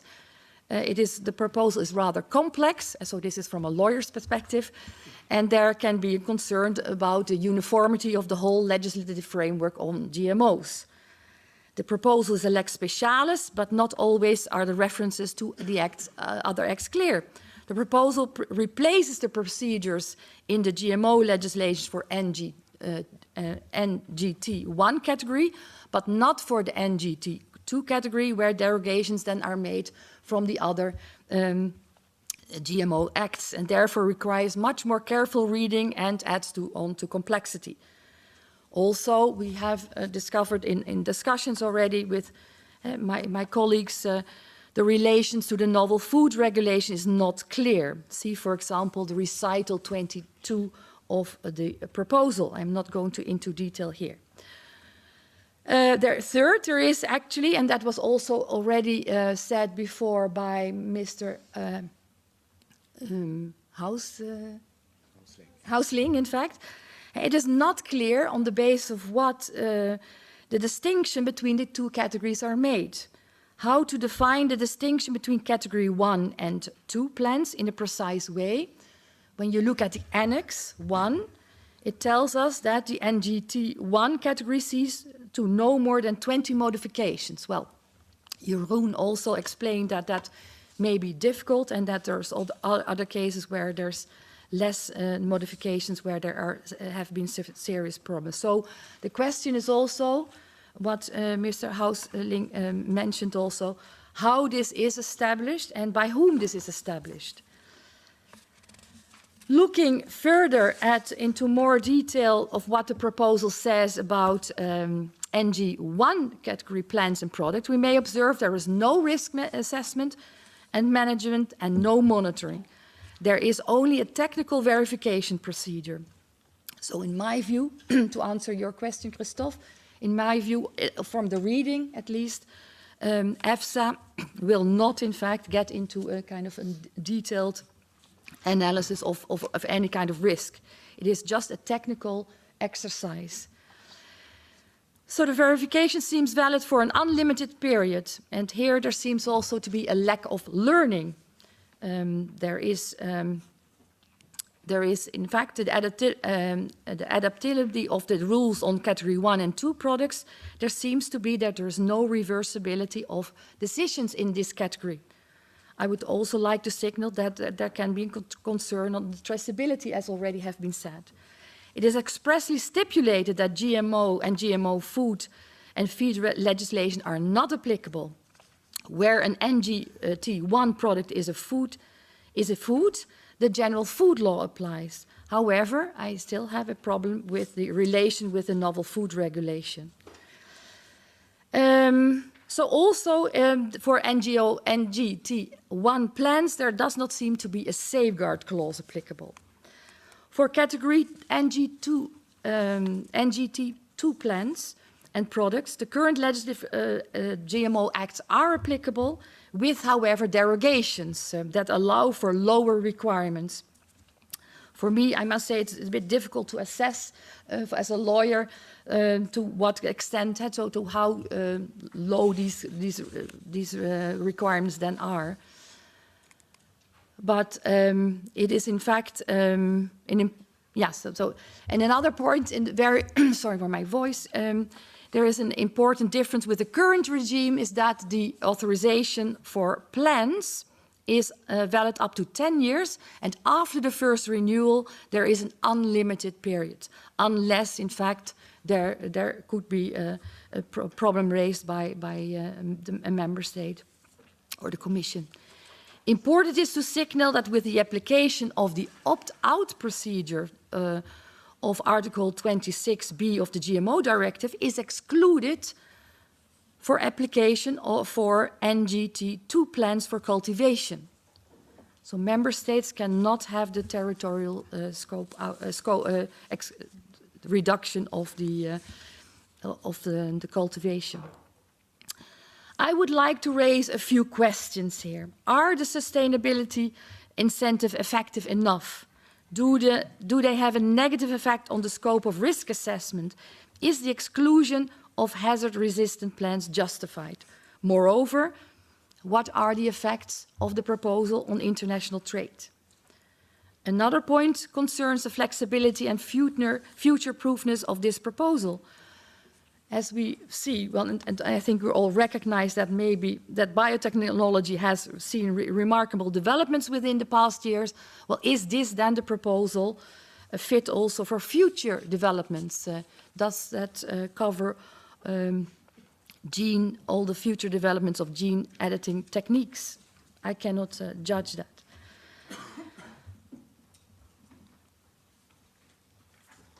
So, your conclusion? The conclusion, in fact, I would like to get a conclusion. So let us then ask us: have lessons been learned in this proposal? And I think the various crises have taught us the importance of the safeguarding public confidence and trust in the regulation of products and technology. The legitimacy of the regulatory framework is key. We have learned that actually authorization procedures based on the principle of risk analysis and the precautionary principle and monitoring plans not only serve to prevent harmful, excessively risky products and technologies from entering to the market, but also serve to generate consumer confidence in those technologies and that are under authorization procedures allowed on that market. They thus have gained, these authorization procedures have gained an important role in the building of trust in regulatory frameworks and the social acceptance of technology innovations. We should therefore bear in mind, when discussing new regulatory provisions on new GMOs, that we're faced not only with the question of reducing regulatory burdens, as it seems here, but also of ensuring social acceptance, societal acceptance also of new GMOs. And that was also repeated hinted at by Jeroen van der Sluis. So this, we have this recipes project that also gives guidance of how, in fact, also to include a participatory element in the application of the precautionary principle. Thank you. Merci. Je pense qu'en écoutant les deux précédents intervenants, vous mesurez la difficulté du travail pour nous, parlementaires, dans des délais très brefs, puisque ce qui est en débat n'est pas seulement les modalités, le curseur, mais ce qui est en débat, c'est des principes mêmes de cette législation. On y reviendra avec la représentante de la Commission. Mais je vais maintenant, on vient d'évoquer les questions d'acceptabilité sociale. Donner la parole d'abord à Olivier Andro. Donc vous représentez UFC Que Choisir, donc association française de consommateurs bien connue, qui est aussi très impliquée dans le BUC au niveau européen. Et je suis très heureux que vous ayez accepté d'être là pour nous dire votre réflexion, mais peut-être aussi pour témoigner de ce qu'est la manière dont les associations de consommateurs sont en mesure ou pas de s'approprier ce sujet, puisqu'on sait qu'en Europe, il y a eu beaucoup de débats sur les OGM il y a plus de 20 ans, que là, le débat revient de manière très rapide. Et moi, ce que j'observe dans beaucoup de réseaux, c'est que c'est un peu la course à reprendre en main le sujet pour arriver à comprendre des enjeux très techniques et pour arriver à construire des positions politiques. Je pense que c'est vrai chez les associations de consommateurs, c'est vrai aussi dans le monde agricole, paradoxalement. Vous avez la parole. Thank you for inviting me. As you said, UFC Que Choisir is the first consumer organization in France and counts about 135 local organizations throughout France. Now, what is the position of UFC Que Choisir on the new genomic techniques? Well, I will use quite an old official position that was developed by UFC Que Choisir decades ago, when there was already a first debate on classical GMOs. And it must be noted that at that time, and still now, my organization was not and still would not be against genetic techniques and would not be against the use of GMOs, provided a certain number of important conditions. And these necessary conditions were the following and are still valid, because the first information that I gather from what was said by the scientists this morning is that the new genetic techniques are GMOs indeed. Hence, I mean, the old position of UFC Que Choisir is still valid for me. I still have a mandate to verify if the proposal that has been drafted by the Commission is in conformity with those principles. Then the first principle, the first necessary condition is that there shouldn't be any short-term or long-term risks, be it environmental risks or sanitary risks. The second condition is that the new genomic techniques should bring a global benefit for all users throughout the chain. And in particular, it should bring a benefit to the final consumer. And the third condition is that it should be very difficult or impossible to obtain a similar benefit with conventional method. Fourth condition, for producers should have the ability to choose to use or not to use such genomic techniques or such products, such NGTs. Fifth condition, in order to allow producers to be still enabled to choose to use them or not to use them, there should be strict traceability throughout the whole chain, and hence there should be an information throughout the chain from the first step till the last step of the whole chain. And the last condition, very important condition for us, is that consumers, the end consumer, should be informed of the possible presence of NGTs and GMOs in the product that is going to buy. Because, I mean, choice for consumer, information and choice is paramount for us. We demand that consumers are in the position to have a free and informed choice to buy or not to buy such a product containing or being made with the use of NGTs. So in relation with those 6 principles, what is the judgment, the assessment of the previous legislation and of the classical GMOs that did UFC Que Choisir made at that time, concerning, first of all, the regulatory framework on GMOs? Well, we see, first of all, concerning the risk assessment, that mainly a short-term evaluation is in the present GMO regulation, and on a very limited scope. And we think that the general benefit for the whole chain, and in particular the benefit for consumers, should be taken into account, which is not the case. we think that long-term monitoring of the possible environmental risks should be taken into account, which is not the case. And we think also that the evaluation of GMOs should take into account the real-world use of such GMOs. Additionally, concerning the information for producers, I mean, one positive thing is that with the previous regulatory framework on GMOs, there is an obligation of giving the information from step N to step N+1, which is a good thing. Concerning labeling for the end consumers, I mean, we do have a labeling for food that would contain GMOs, but we have a regret because there is no labeling for feed used for animal-based products.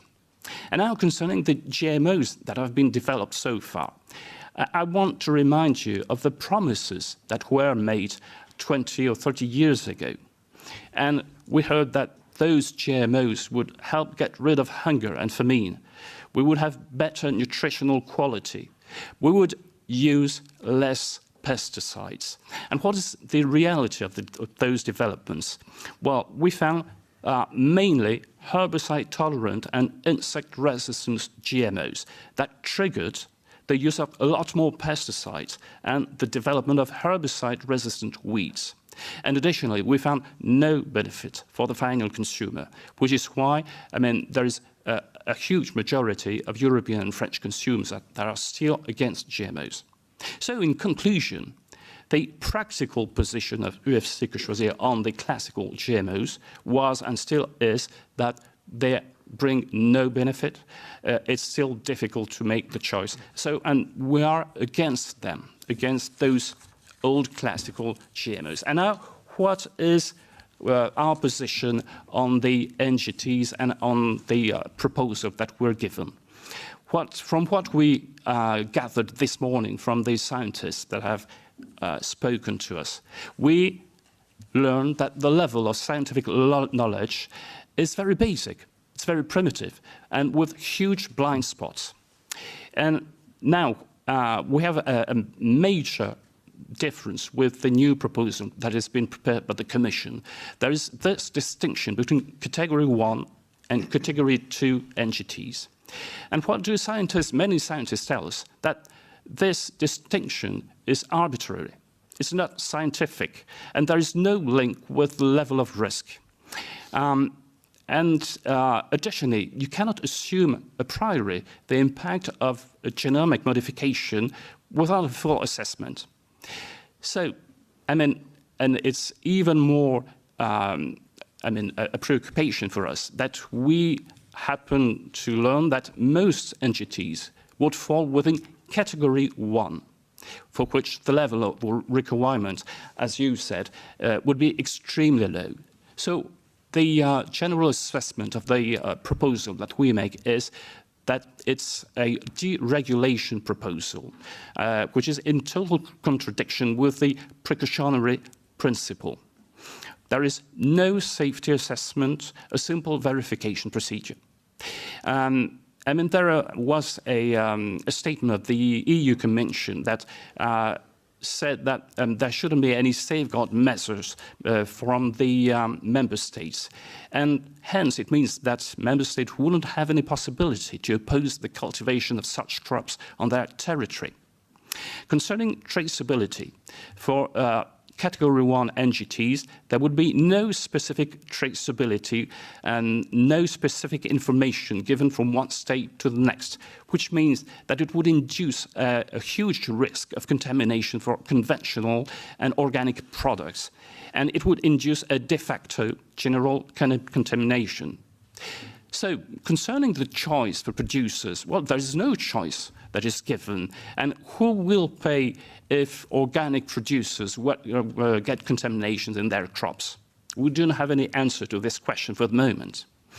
And concerning consumers, there shall be no labeling, no specific labeling in the case of Category 1 entities. So, hence, there will be no possibility for consumers to be informed, and then no possibility to make an informed choice to buy or not to buy products containing such entities. And I want to remind you that this is the main demand of consumers, and hence the main demand of UFC Que Choisir. I mean, to give consumers the choice and to have an informed choice. Concerning the benefit for consumers, we didn't see why the promises that were made years ago would be very different from those those who advocate for the development of NGTs. We don't see why they should be different. I mean, we hear of nutrition, safety aspect, price hike. Nutrition, it's a problem of less sugar, less saturated fat, less salt. So it's a problem of industrial recipes and unhealthy marketing, mainly to children. Safety aspect, it's a problem of hygiene. So it's a problem of official monitoring. It's a problem also of food additives, like nitrates. So it's a problem of legal restriction of use. It's also a problem of components of food packaging, like bisphenol. So it's still a problem of regulation. And concerning price hike, well, it's mainly due to the war in Ukraine. So it's a problem of also of autonomy and EU production, national production and local production. But all these problems do not have any relation with NGTs. So what we think is that so far UFC Que Choisir is not in favor of those NGMOs and demand that all NGTs go through a full authorization procedure. We want member states to be allowed to pause in such entities, and we want a full traceability and an on-pack labeling for all entities, Category 1 and Category 2. Thank you.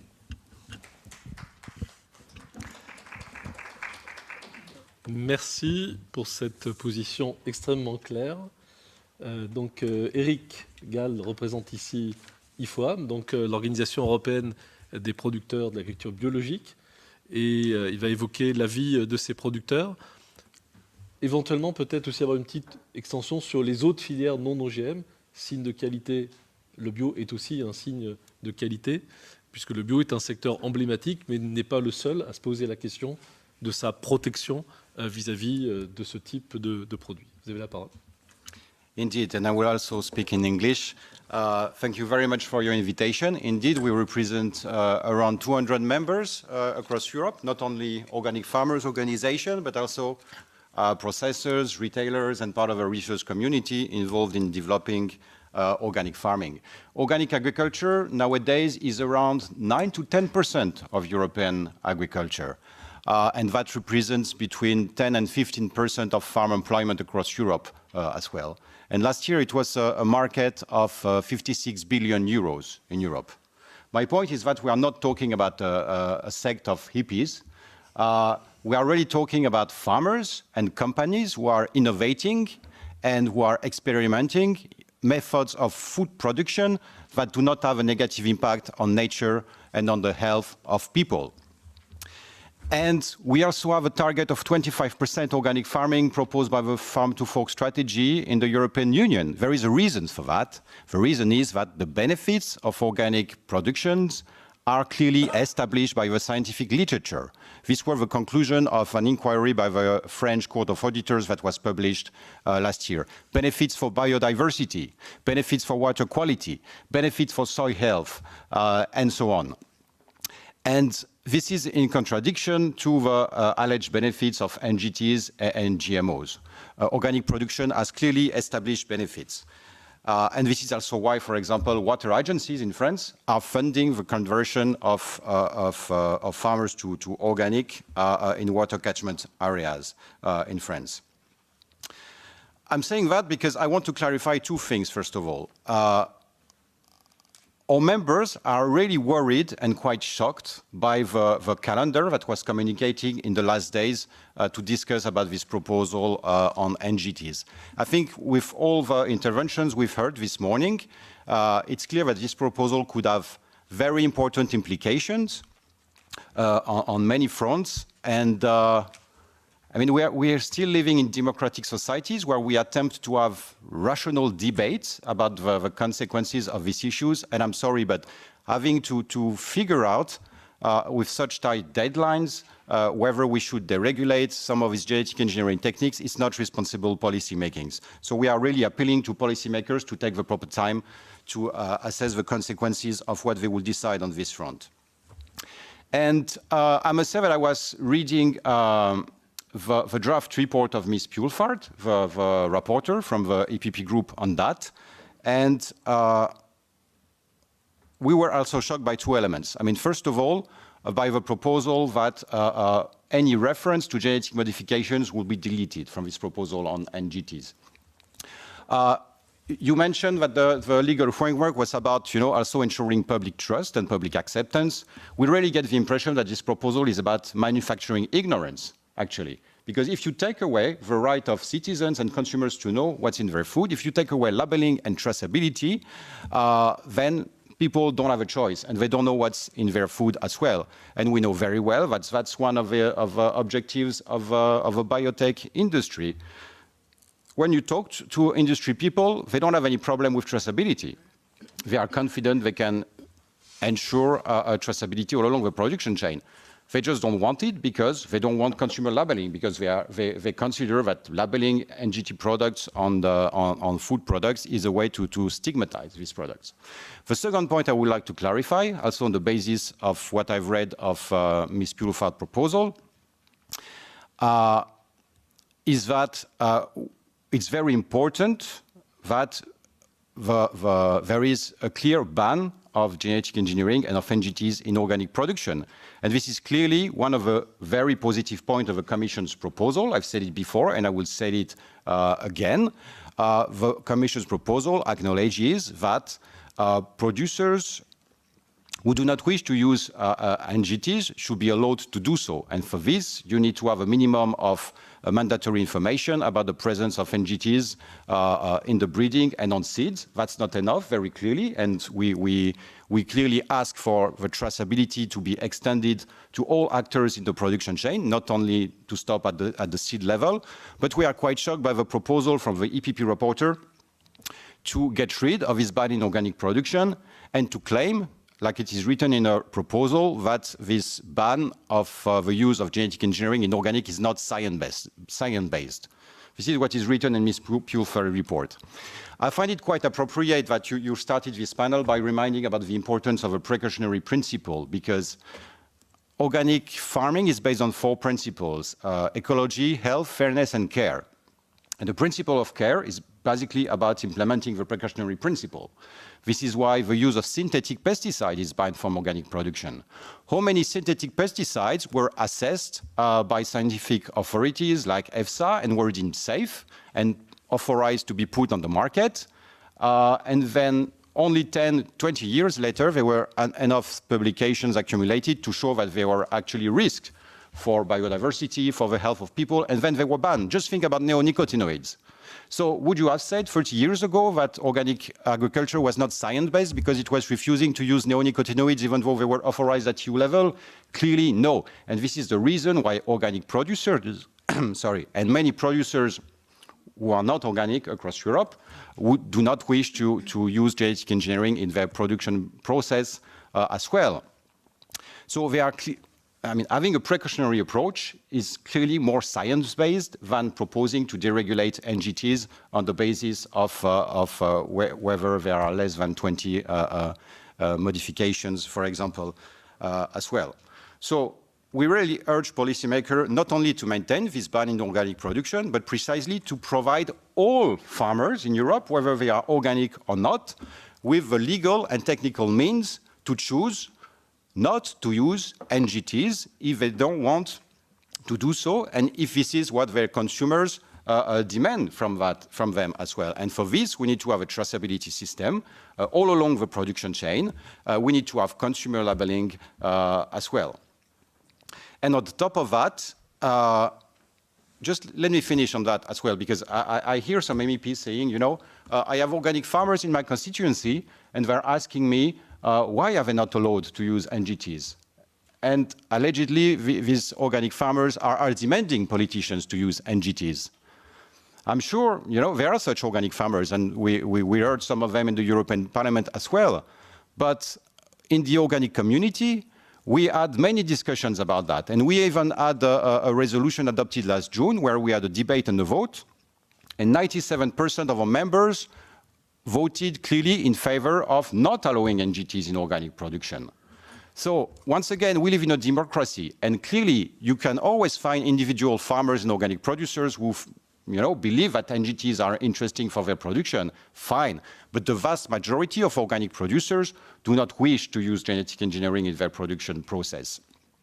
And it's even more important at the moment where the organic market is impacted by inflation and is not doing very well.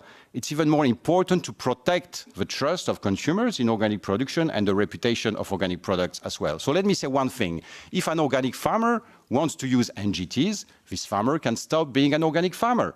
Nobody forces anybody to be an organic farmer and to follow all the organic principles and all the detailed regulations and provisions that an organic producer has to follow.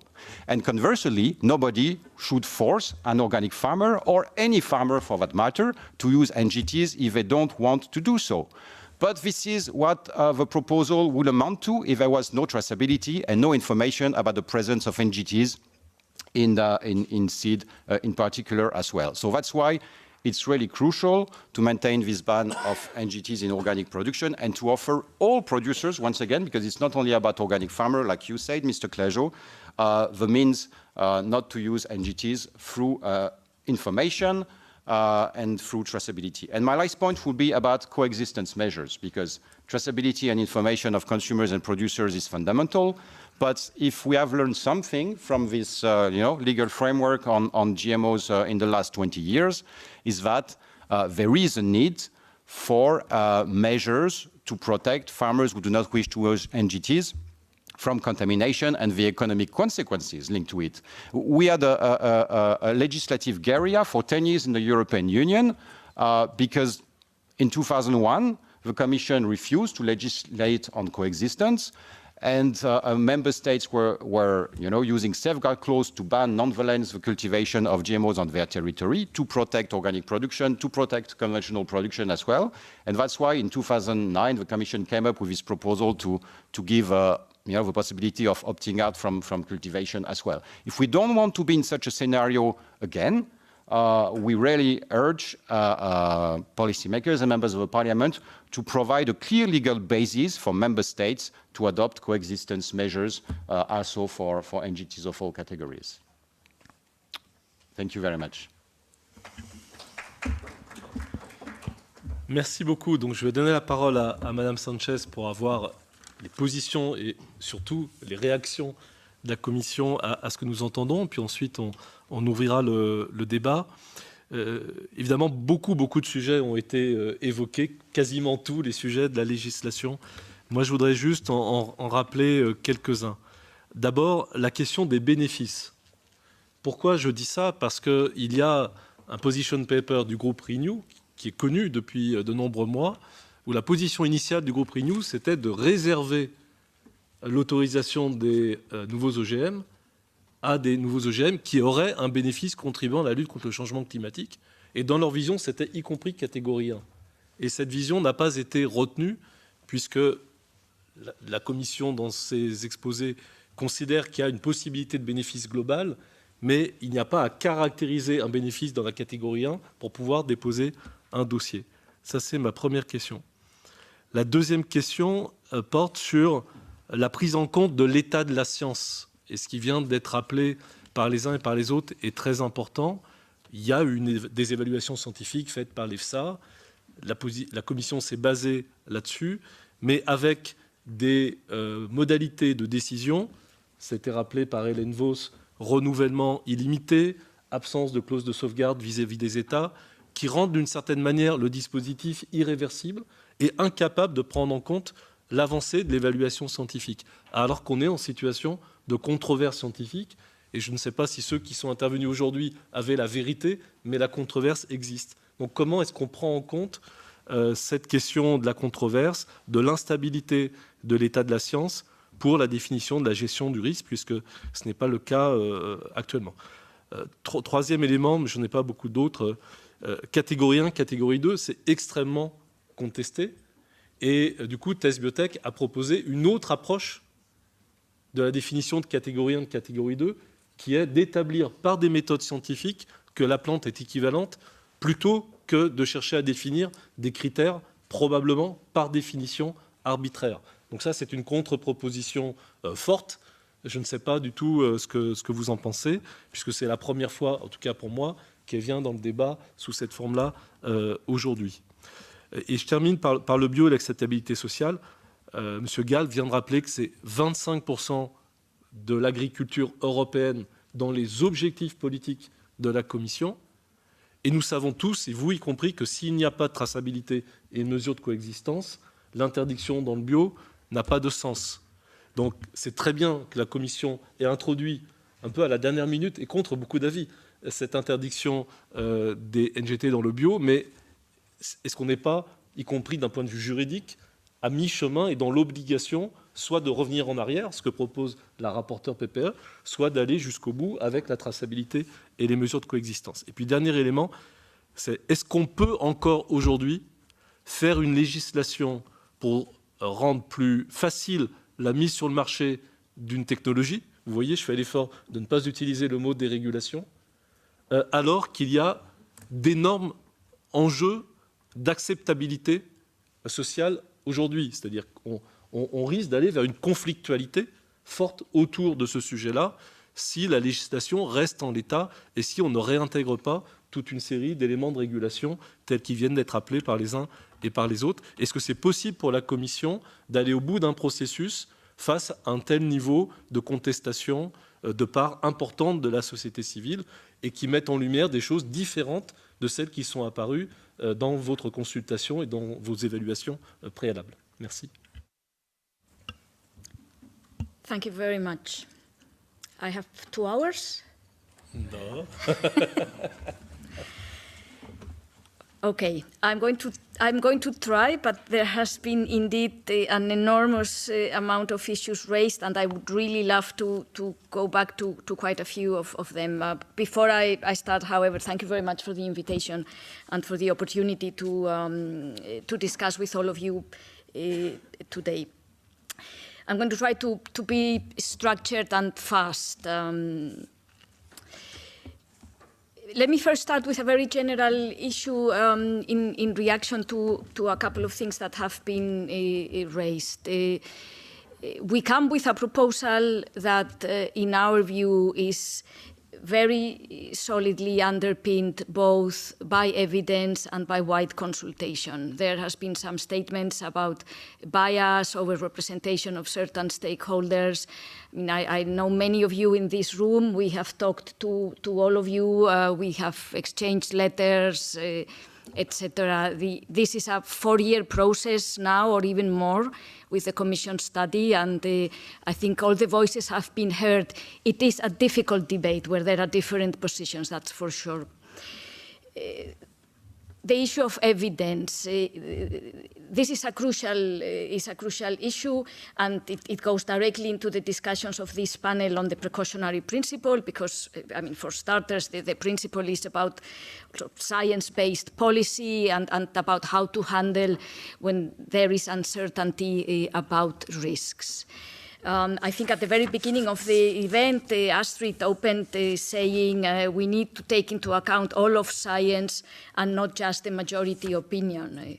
We agree with that, and I think Ana Afonso from EFSA has been very clear to say, for example, on the issue of unintended effects, that all of the evidence out there has been considered. I think a lot of the debate that we are having today in this panel is about this issue. We are following very much, certainly the advice of EFSA, because they are the scientific agency in this field in Europe. And EFSA has worked on the basis, always in their opinions, of public consultations, of responding to comments. And the conclusions of EFSA, and I would like to come back to one of your questions earlier. Anna said before, there are no new hazards or specific hazards of these techniques, which is a very fundamental underpinning of the proposal, in relation to conventional breeding or established techniques. And you were asking, what does that mean? Our proposal acknowledges, and we think that's solidly underpinned by EFSA's work, that new genomic techniques can be used in very different ways, and in some instances they will lead to products that could have been obtained possibly in a much longer time frame through conventional breeding, and in other cases they will lead to products that cannot be obtained with conventional breeding and that are much more similar in terms of the risk profile to the current transgenics. This takes me now into the criteria, and I've heard a lot of comments about the criteria being unscientific. What we have tried with the criteria is to identify what are the type of modifications that are documented to be achievable with conventional breeding. Taking this statement of EFSA that there are no new hazards compared to conventional breeding or established techniques, we exclude, for example, from category 1 completely intragenic plants, because EFSA has considered that those are closer in terms of the risk profile to transgenic. We also exclude from category 1 random cisgenesis. I think the type of modifications that we've included in the criteria, I have not heard the type of modifications themselves questioned. What we hear questioned are the thresholds, why 20, why not 21 or 19? I mean, obviously 20 is a choice, and when you are between 19 and 21, whenever you make a choice, whether it's the age of voting or anything else, you can fall the day before or the day after, right? But we have made a choice which we understand is a conservative choice. The literature shows that the number of mutations and the size that can be obtained with conventional breeding is higher. But we are taking into account also the possibility of obtaining, what would be the likelihood of obtaining that number in that combination. Our paper on the literature we have analyzed is out. I have to say that a lot of the reactions that we are getting from the scientific community are a little bit different from what we have heard today. We are rather being told that the threshold is too low. So, for example, I think yesterday or the day before there was the statement of the German Independent Expert Committee on Biosafety, the SAKBS, and their main comment is it's too low. So we have made a choice, and we have tried to make a conservative choice. And that is already part of how the precautionary principle is applied in this proposal. On the precautionary principle, I want to raise two elements which are important dimensions in the application of the precautionary principle as construed by the court, and which have not been mentioned, or at least I haven't caught them in the discussions today. Proportionality and non-discrimination. The precautionary principle is a guide, and I like very much the use of compass by Ellen earlier. Is a compass in situations when we want to avoid harm if there is any uncertainty on risk. But it's not a principle that says you have always need to take the strictest possible measure. Proportionality and non-discrimination are part of that. And they are very much part of the approach of our proposal. This is why we go with two categories. This is also why we try to create predictability with this criteria. I mean, you were asking me about the counter-proposal from test biotech to do it case by case. I mean, what I would say in response to that is, I mean, we still need some criteria in the legislation. I don't think that in an area like this, the legislator would say, okay, we don't have any criteria in the legislation, and case by case, let's decide.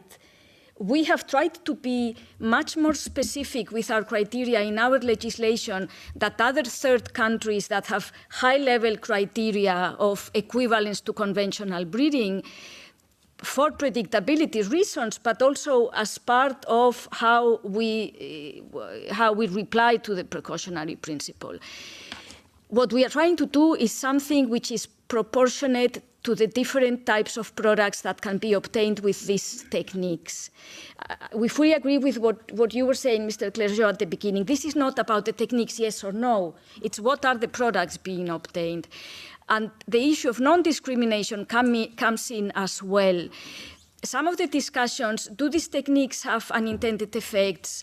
That's not the question. The question is, do they have unintended effects that differ from those of conventional breeding? And in those cases where they don't, it would be discriminatory to treat the products of new genomic techniques in a different way from the products of conventional breeding. That's a little bit how we see the issue of the precautionary principle. I also want to say, because in the two presentations on the precautionary principle, a lot of issues were raised, and some issues, in my mind, are not related to the precautionary principle. The opt-out in the current legislation is not precautionary principle. It's not about safety, and the legislation is very clear about that. These are products that EFSA has considered to be safe. But let me go now to consumers and to traceability, organics, etc. I think we fully agree that guiding principles here relate to the absence of risk for consumers and also benefits for the final consumer. I also think that we need an open debate with the public about these technologies, and that's something that we should all engage in and promote. I don't think myself that today there is a European citizen view on NGTs. I think there's mostly lack of awareness. There was very interesting social research done by EFSA on this that I don't have the time to go into, but you can look up if you wish. But I would also like to bring another dimension into this discussion that I have found a little bit absent in the discussion today, which is the issue of what tools are we giving farmers to cope with current challenges? I mean, consumers and benefits for consumers are also about increasing consumers' choice of safe and sustainable products. It is also about giving farmers the tools to continue feeding us and giving us choice. And I think that's a very important part of this debate as well. We have gone for a system, and of course we've made our choices, and the co-legislator will make the ultimate choices because we just propose. We have made a choice to label as GMOs the category 2 products which are subject to a risk assessment and an authorization. But we have considered that the labeling of category 1 as GMO products is not appropriate. The GMO label already carries a meaning with our consumers. It's linked with products transgenics, which is what has been authorized so far, which have little to do with the kind of products that will fall in category 1. And also we need to take into account that if we are going to inform consumers about something, and of course, I think freedom of choice for consumer and information is key, but we make decisions all the time about what information goes in the label. We don't inform about every manipulation or every way that our food has been produced. If we put a label in a product, we need to be sure that that label is accurate. And here is where we enter also into the issue of detection and traceability of these products. We have a clear view from the European Union Reference Laboratory and the network of laboratories that there are challenges in this regard. And by the way, I would like to say in response to the previous panel, to Sarah, I don't see a contradiction between acknowledging the challenges today and putting Commission funding into detection. We were criticized in previous Horizon programs because we didn't have funding for detection. Now we have funding for detection, and we are being criticized because I'm not sure. But anyway, today, what we are told by the European network of laboratories is the major problem with analytical technologies is that they cannot discriminate products derived from plants with identical sequence modifications obtained by different techniques: targeted mutagenesis, cisgenesis, conventional breeding, natural mutation. If we are committed to science-based policy, we need to acknowledge this. So a full system of traceability of the category 1 products that are the most likely to occur in nature, it would require full segregation of supply chains. There would not be an analytical conclusive method. It would not be possible for the organic sector to conclusively demonstrate lack of presence. I think this would create a burden which is not justified by safety considerations, that is disproportionate to the aims and to the nature of category 1 products. And I realize you've been very patient with me, so I'm going to stop because I've exceeded my time already. Thank you. Non, merci beaucoup. Pour moi, c'était très important que vous ayez le temps de répondre aux points essentiels. On va prendre quelques questions de la salle. Normalement, on devait s'arrêter à midi, mais la salle est réservée à 12h30. Donc, si les traducteurs, que je remercie, s'arrêtent à midi comme c'est prévu, on pourra toujours prolonger de 5-10 minutes en anglais. Je vais faire juste une remarque avant de donner la parole. Il y a un débat sur les méthodes. Information des consommateurs, ce n'est pas forcément label en gros sur l'étiquette. Il y a plusieurs manières d'informer les consommateurs et je pense qu'on est tous prêts à en discuter. Et ça a été dit, il y a une alternative à la détection sur les produits qui est la documentation complète sur la chaîne de valeur. Elle pose d'autres problèmes, mais cette alternative existe. Donc ça, je pense, j'entends votre réponse, mais elle ne ferme pas la discussion sur ces chemins possibles.